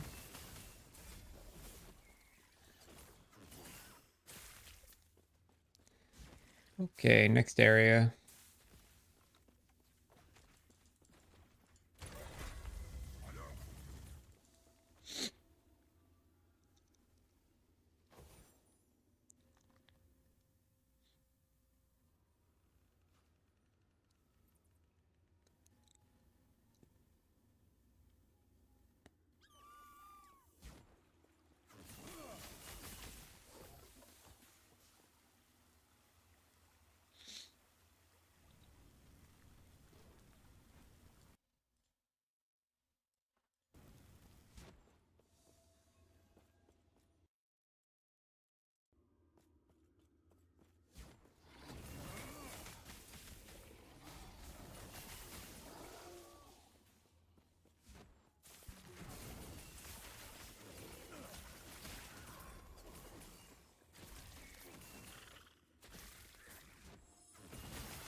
There's 4 runes 6 times. This will give me 24 more tries. Once I get them all. Hard and sus twice gives me another 28 tries. Maybe up to like 50 more tries. After that, I'm not sure, dude. If I can't get it, I might just swap to the rogue and use a half-baked ring for now and let's try to get it together.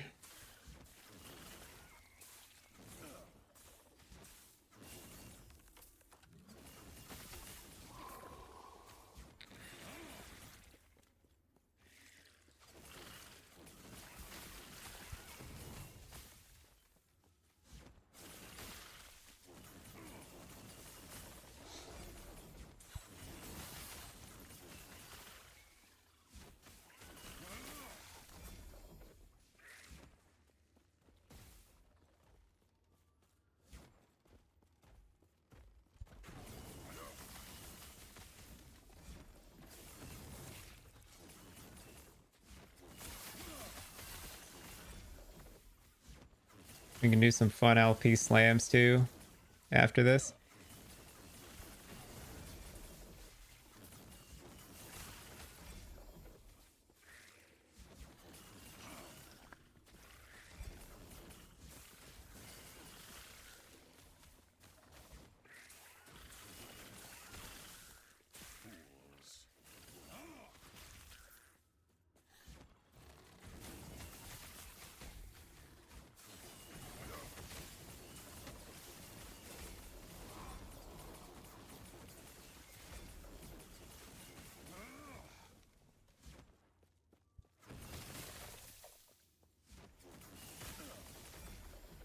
Dude, I dropped a helmet the other day that was tier 7 fire aura on crit with tier 6 fire aura damage.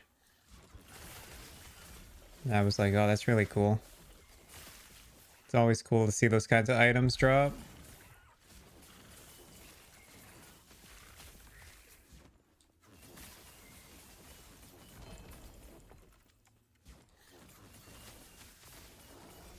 Game just pissed you off. Oh.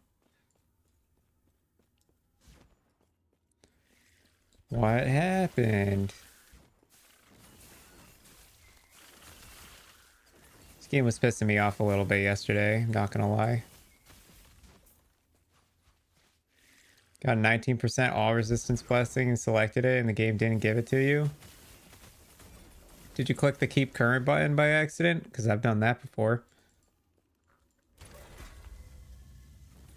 I had gotten the perfect health regen blessing once. And I selected it, but then I clicked the keep current button instead of the change button. Yeah, Ken, I bet you accidentally clicked the wrong side. I've done that before. It's really easy to mess that up because you would think it would be in the opposite order.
Ouch. Still got hit by that. Ooh.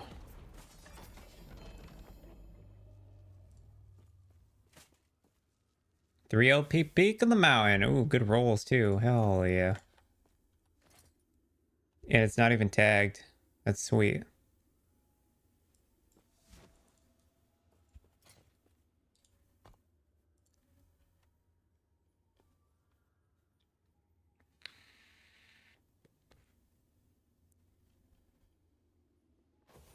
Gloves for Falconer? What the hell?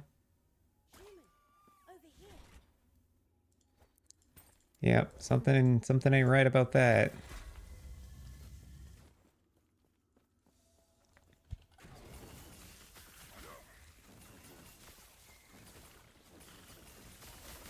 Three LP peak, sweet. I'm gonna slam that, dude. Oh baby. We're also running tier 4. We could drop a core of the Mountain if we're lucky. Get a core of the Mountain that's better than the one I have.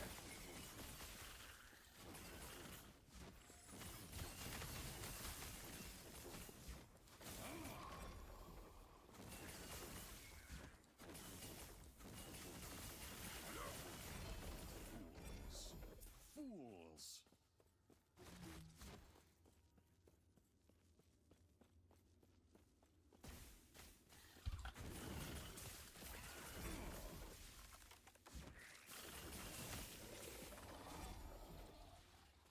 Okay, there's the exit.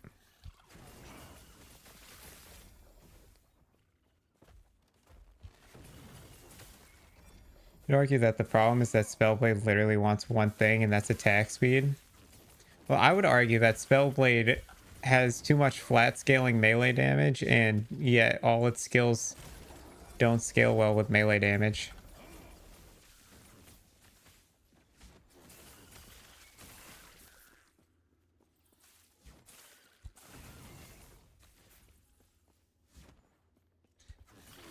If you look at all the builds for Spellblade, like none of them actually use melee damage because none of them hit hard with melee damage. You either have like Spark Charge, which stacks lightning and spell damage, or you have like Shadow Strike, which stacks Frostbite, which is why attack speed's so good on those builds, because you gain extra stacks. But like, no build actually can hit hard. They just add stacks of stuff, and that's what makes them hit hard.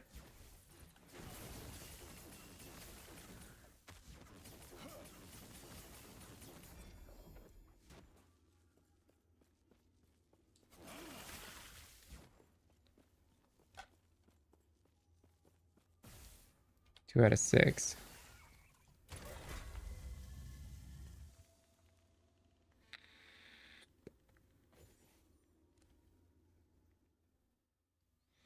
Yeah, and it makes sense that Spellblade would work that way, where these skills would have bad flat damage, like bad melee damage, but in return they get extra bonuses and effects from spell damage.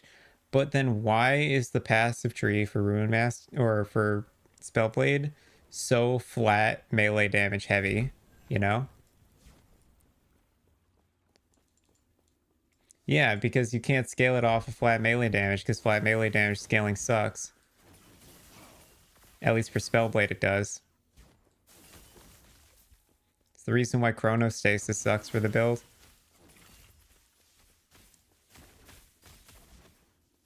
You can have full uptime on Chronostasis and you still will only be dealing like 800 damage per attack.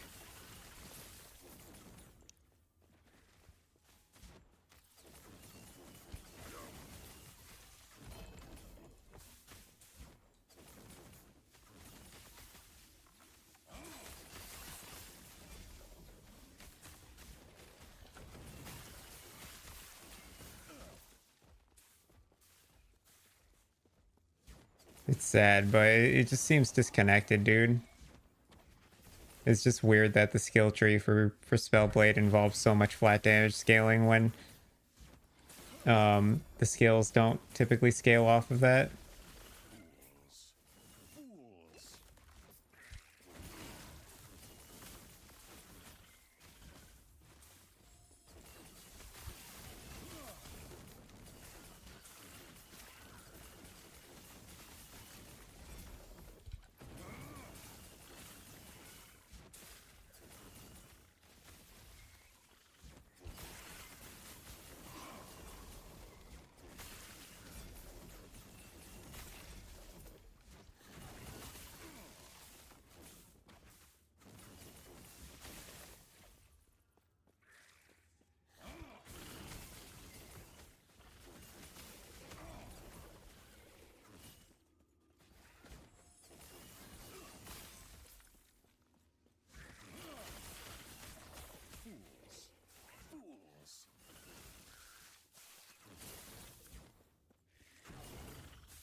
I think they're banking on having Enchant Weapon up to provide more multiplier on that flat damage. But even Enchant Weapon doesn't have much going for it.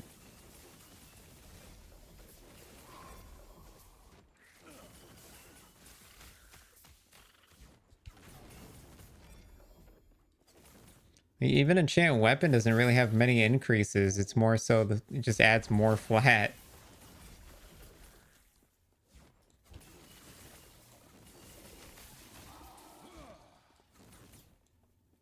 Yeah, see, Ken, you just literally solidified my point. You have to stack Ignite because you can't scale flat fire damage.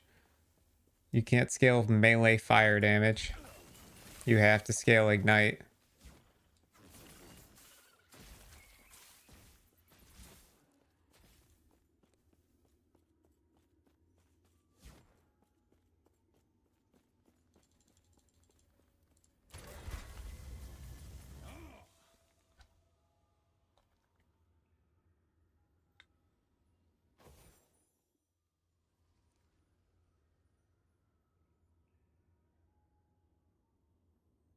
Plenty of ways to increase flat damage. Not plenty of ways to turn that flat damage into anything useful, really.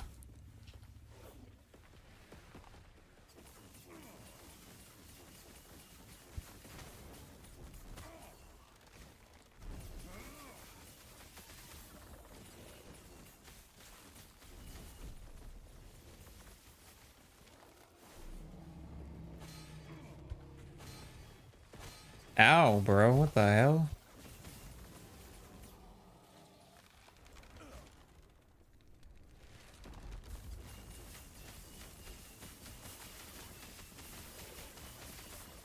I'll read your message in a second. I just don't want to get owned here.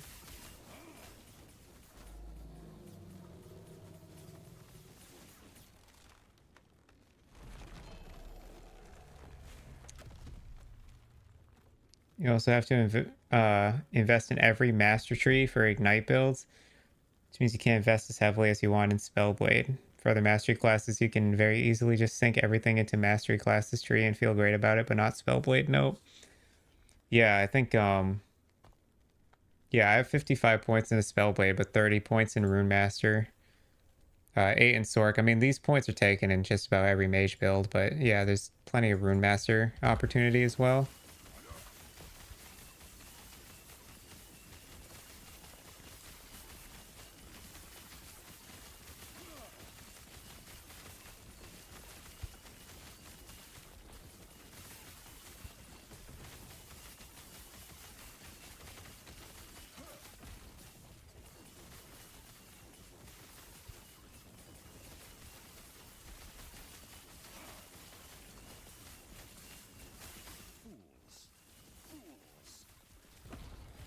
Jesus Christ.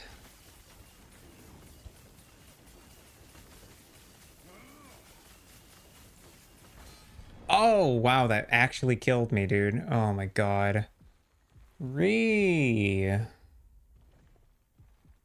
Shit, man. That's annoying.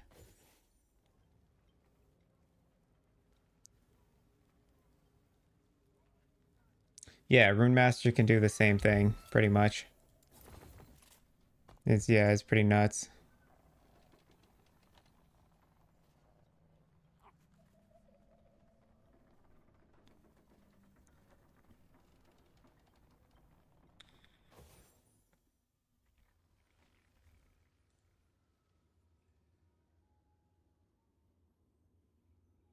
Human, can you hear me?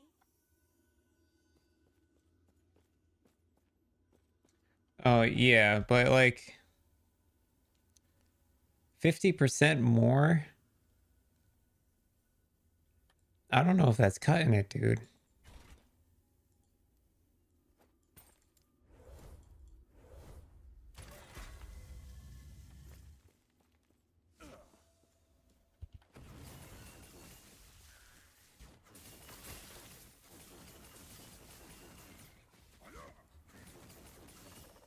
Yeah. I just don't think it's enough. I don't know.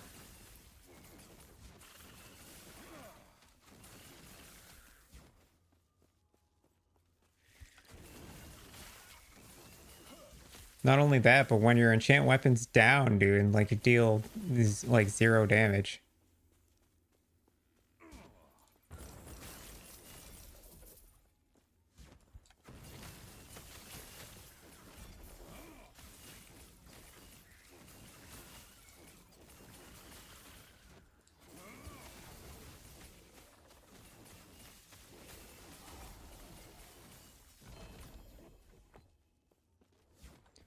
Prophecy progressed.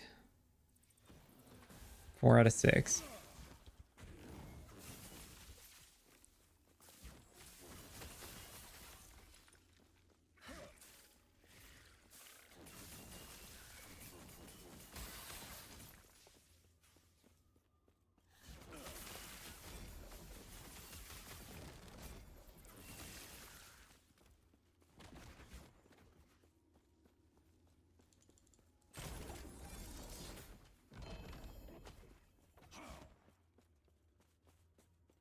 It's also why you're heavily invested in CDR, so your enchant is basically up all the time. Yeah, that's fair. That means you have to focus less on your power as well.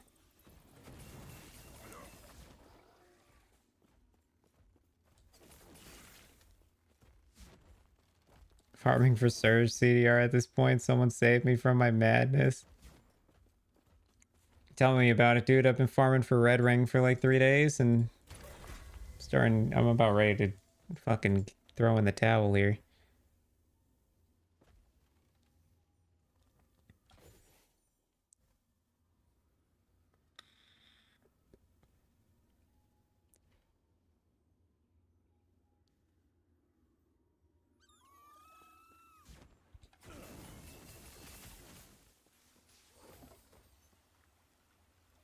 Again, if you want me to look at that build, I will look at it after stream.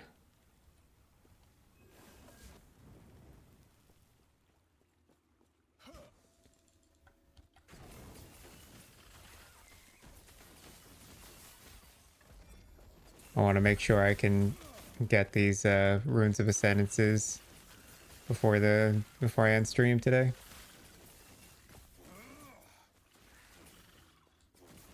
Oh, okay.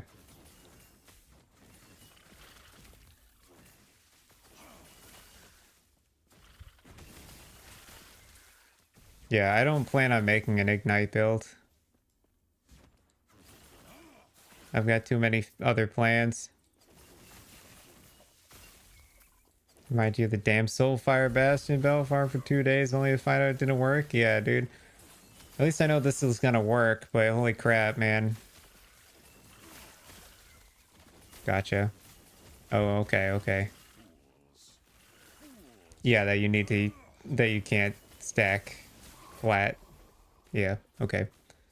I'm caught up now.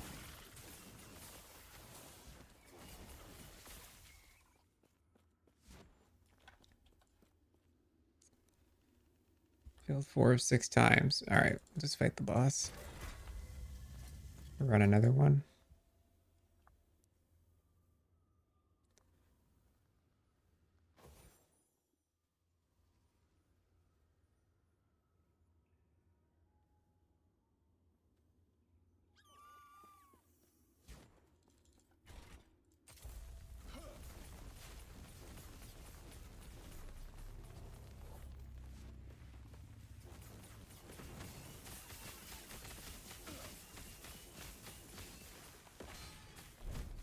Whoa.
Get owned. Oh my god, the fight's so stressful.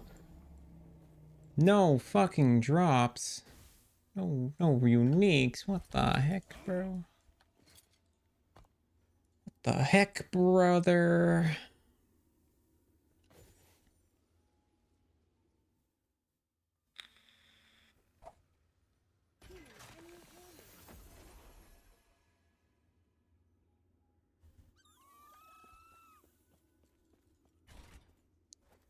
All right, this lightless arbor, we're completing the prophecies. We need to do it 2 more times. We're getting them done in this one.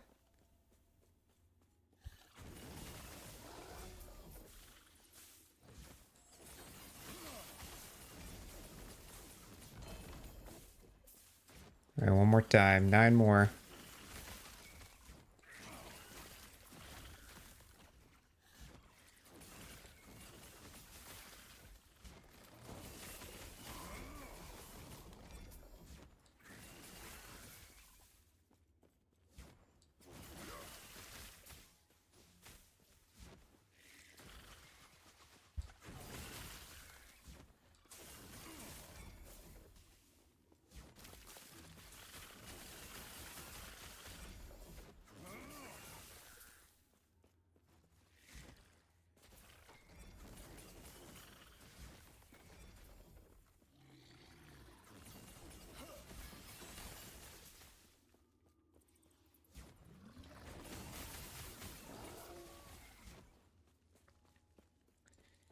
Right, we gotta kill 7 in the second area.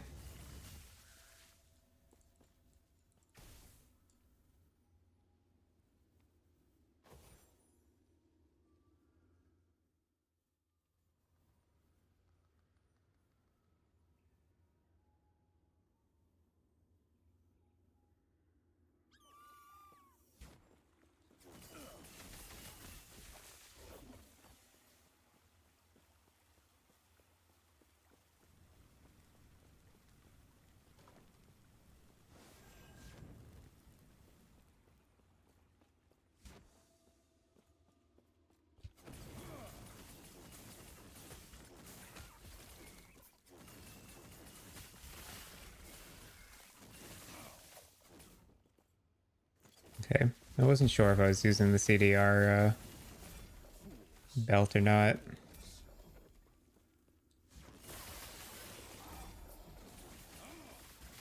I was glancing, had a thought about it.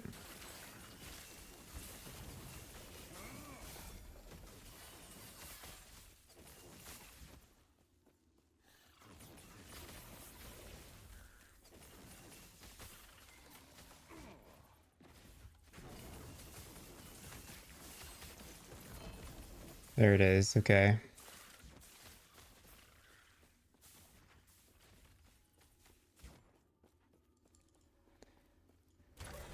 All right. 27.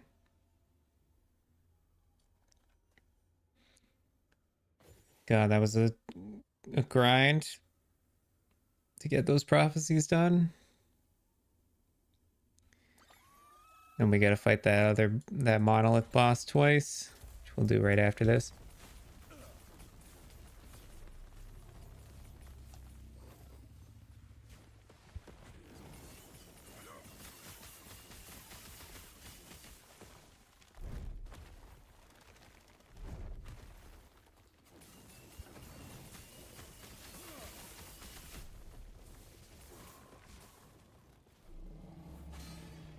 Fucking fuck you.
Give me uniques. Junk. Sag. Didn't get the chest piece.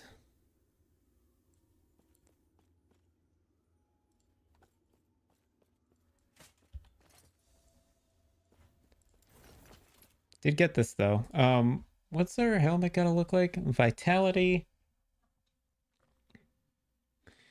Vitality, crit chance per equipped dagger. Endurance threshold.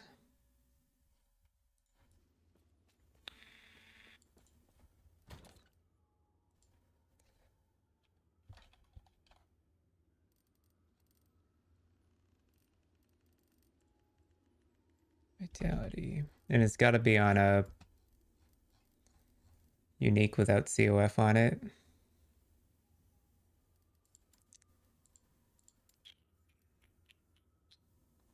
And I think it has to be a rogue helmet. I don't actually think I'll be able to find a helmet that'll help here.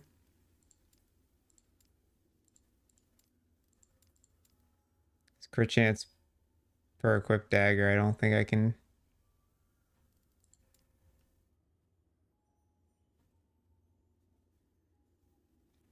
See, do I have a helmet that has an open prefix for me to figure this out.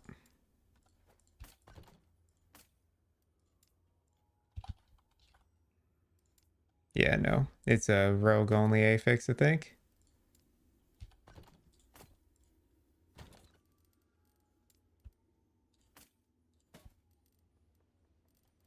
And we'll get there eventually. Most of the build. It is so trash right now. 2 rare weapons being used due to them just being better than most of your exalted uniques. Or exalteds. Or uniques. It's alright. It's typically how it goes, right? Okay. Follow the Empire twice.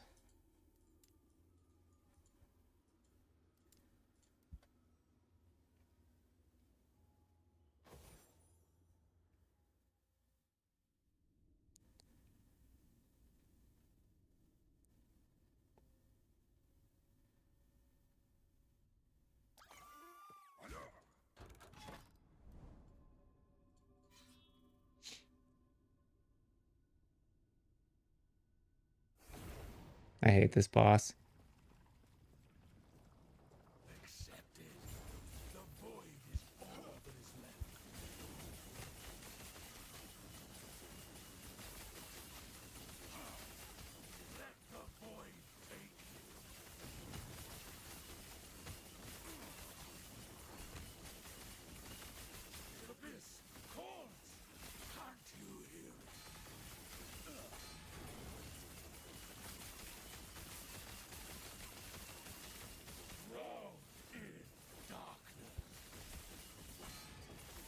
Well, he's frozen, but he still gets to hit me.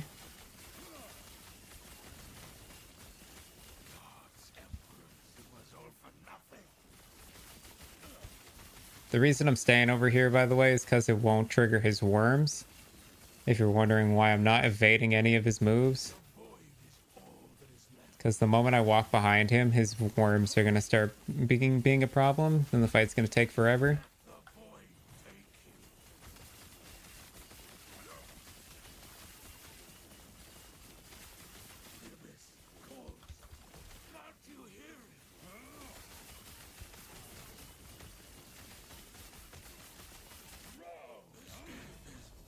So that makes the fight way easier.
Easy as pie, dude.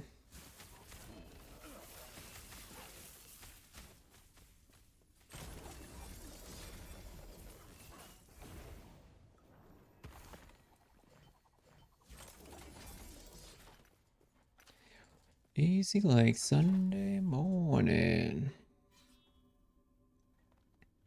These Jokers have crit multi, lightning damage, health gain on melee hit. And crit multi, lightning damage, chance to apply shred.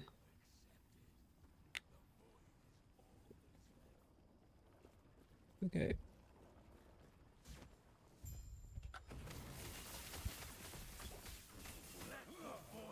That's unfortunate. I think his worms are gonna get to me. Yep, shit.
Okay, pretty easy.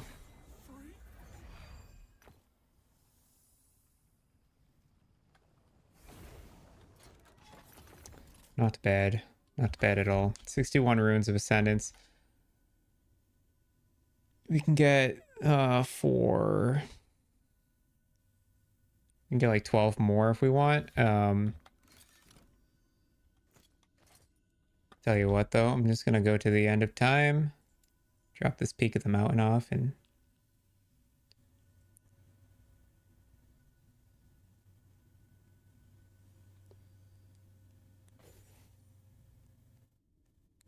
do 61 more rings real quick. Hope for the best. If it doesn't go well, then it doesn't go well, and we find a replacement for the time being.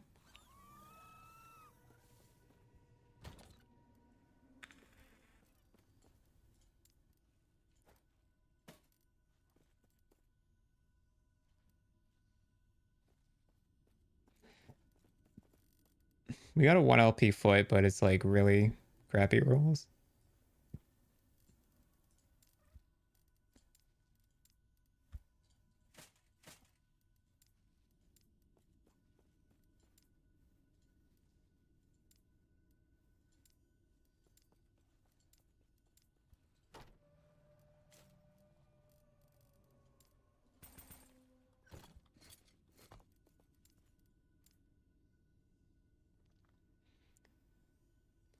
Okay, we go to the mage. The Sork. Buy rings, roll rings, see what happens. Get a red ring. All's good and fine, etc., etc.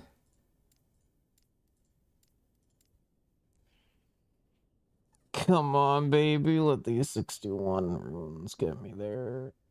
I don't want to farm more.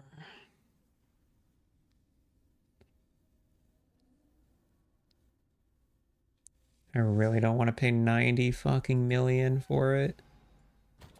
That is absurdity. You feeling lucky? It went up 30 million a day, dude. A fine choice. You have a good eye. Not bad. Want to go again? That's a winner.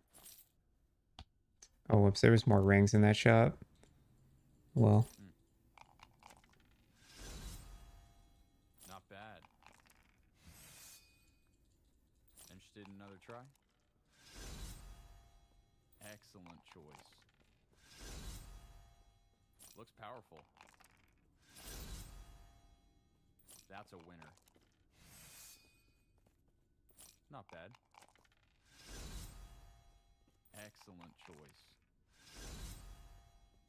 Not bad. Maybe it'll help you along the way. I think as people are reaching the point that survivability is becoming a requirement rather than an option. I think it's just because the gel cores build now is using red rings, when previously it didn't. Excellent choice. 3 LP Ivorine? Oh, brother. That is hard to find. Looks powerful. Interested in another try? Not bad. That's a winner. Maybe it'll help you along the way. Not bad. But yeah, the gel cores build's very popular. A lot of people are using it. So the prices of the items are getting driven up like crazy. Looks powerful. And Red Ring wasn't really part of a meta until now. Want to give it another shot? Excellent choice. That's a winner. Not bad. Looks powerful. If there was an easier way to get favor, dude, we would get one eventually. But dude, grinding for favor is such a pain. Maybe it'll help you along the way. A fine choice. You have a good eye. Interested in another try? Maybe it'll help you along the way. Not bad. That's a winner. Want to go again? Interested in another try? Excellent choice.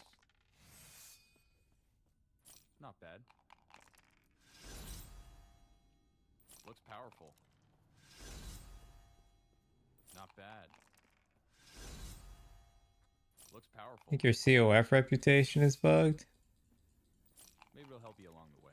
Why? What's up with it? Want to go again? Not bad. That's a winner. Excellent choice. A fine choice. You have a good eye. Interested in another try? Shame. So think about luck, though. Looks powerful. 2, 3, 4, 5, 6, 7. That's a winner. 8 times 7 is 56. We need 61, so we need 5 more. Or technically 2 more now. Okay. Maybe it'll help you along the way. Here we go.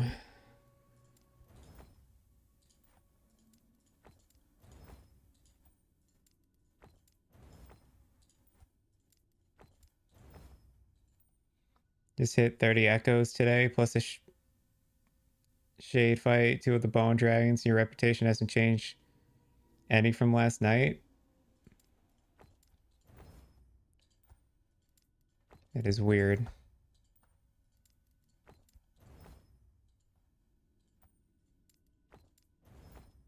Can't say I've come across that issue.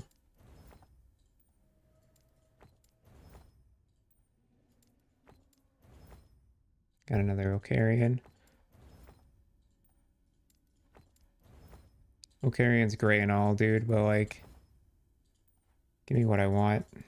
I worked hard for this.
Ken, if you buy prophecies, it'll probably change the number. I don't know if COF's like ranking really changes when you're running echoes and stuff compared to what it does when you buy prophecies. When you buy prophecies, it's like crazy how much it does for you.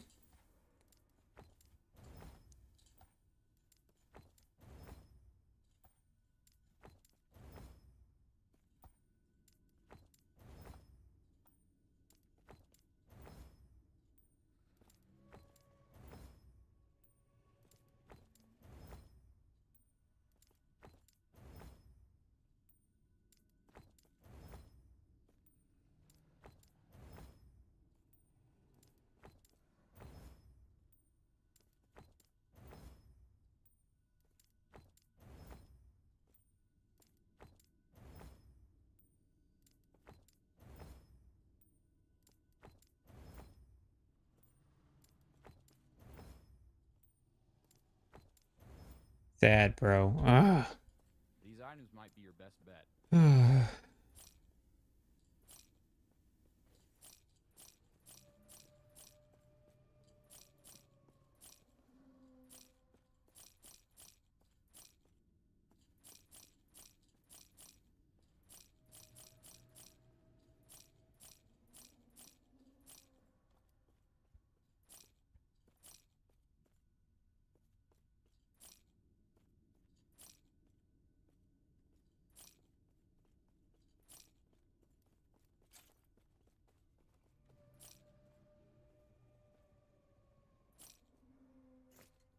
I cannot do that.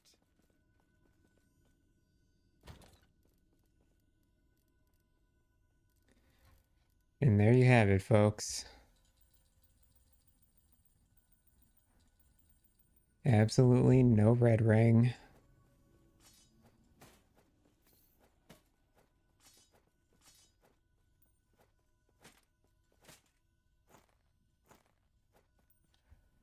Boo.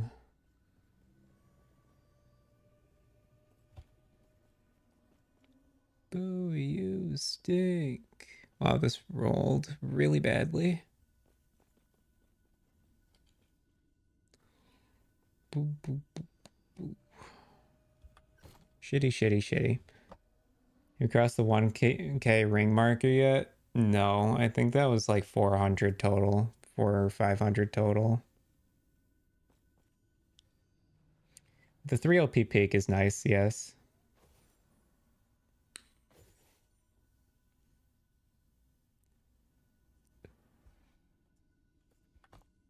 Is 3LP peak paying 90 million? Let's go find out, actually.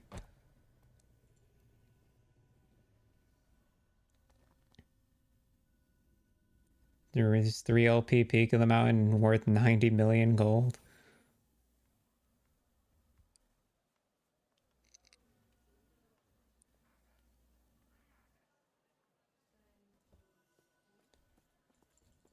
What dangerous world out there? How's your helmet?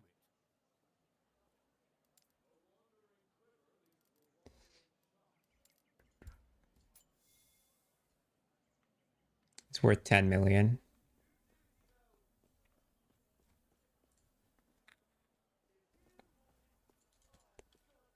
I mean, hey, that's pretty good, but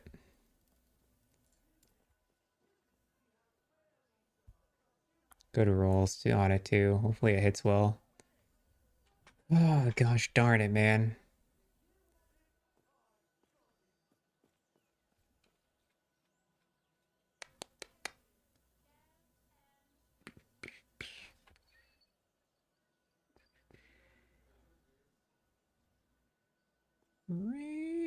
Yeah, 90 million, brother. I can't afford that. I sell all these rings. Even if I sell all these rings, probably hit like 45 mil total. Oh, it'd only be halfway. I'm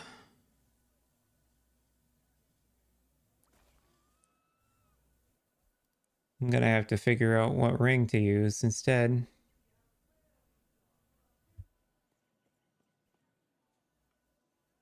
I paid 12 mil for this one. And now bottom line is 90 mil. Or even more.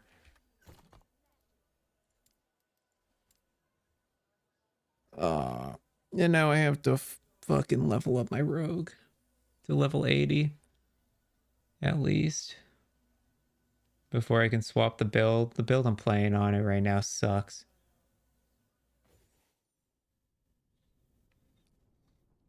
Yeah, I'll just use a dex ring or something.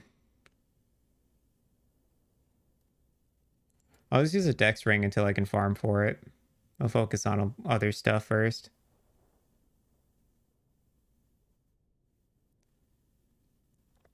Oh, I'll link out the top 1% at some point.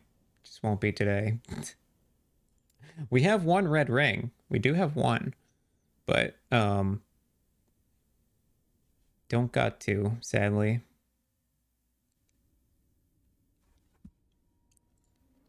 I figured man, I gave it a fair shot. of trying to find it. Unfortunately, we did not get there. We've got just about everything else for the build. We just need the belt or a belt. My gloves suck. My belt's also probably going to be pretty sucky.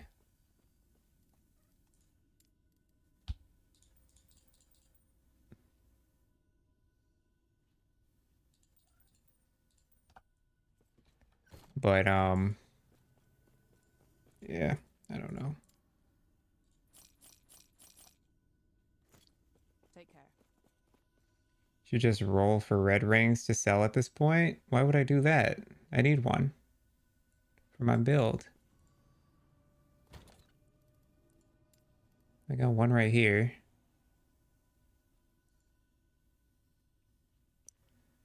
Slap all this gear on though, and then we can start LP slamming some stuff or trying to find stuff to LP slam. I do have to design a filter as well. Cash? Yeah, but that cash would just go to buying a red ring. So what's the point? I don't need a tabula on PoE. God, PoE sucks.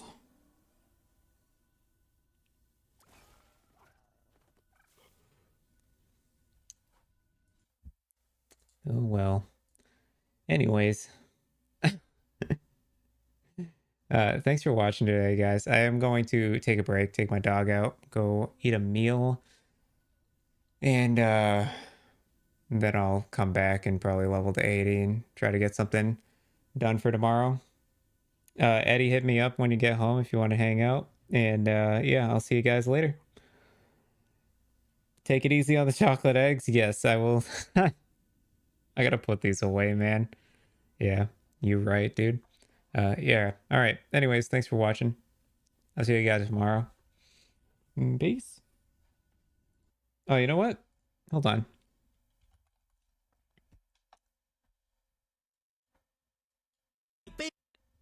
Jesus Christ. We're gonna raid Travic. He's playing Path of Exile. If you guys want to join in on the raid, hop into the Twitch chat. Otherwise, I'm just gonna close out the YouTube stream. But yeah, why the fuck not?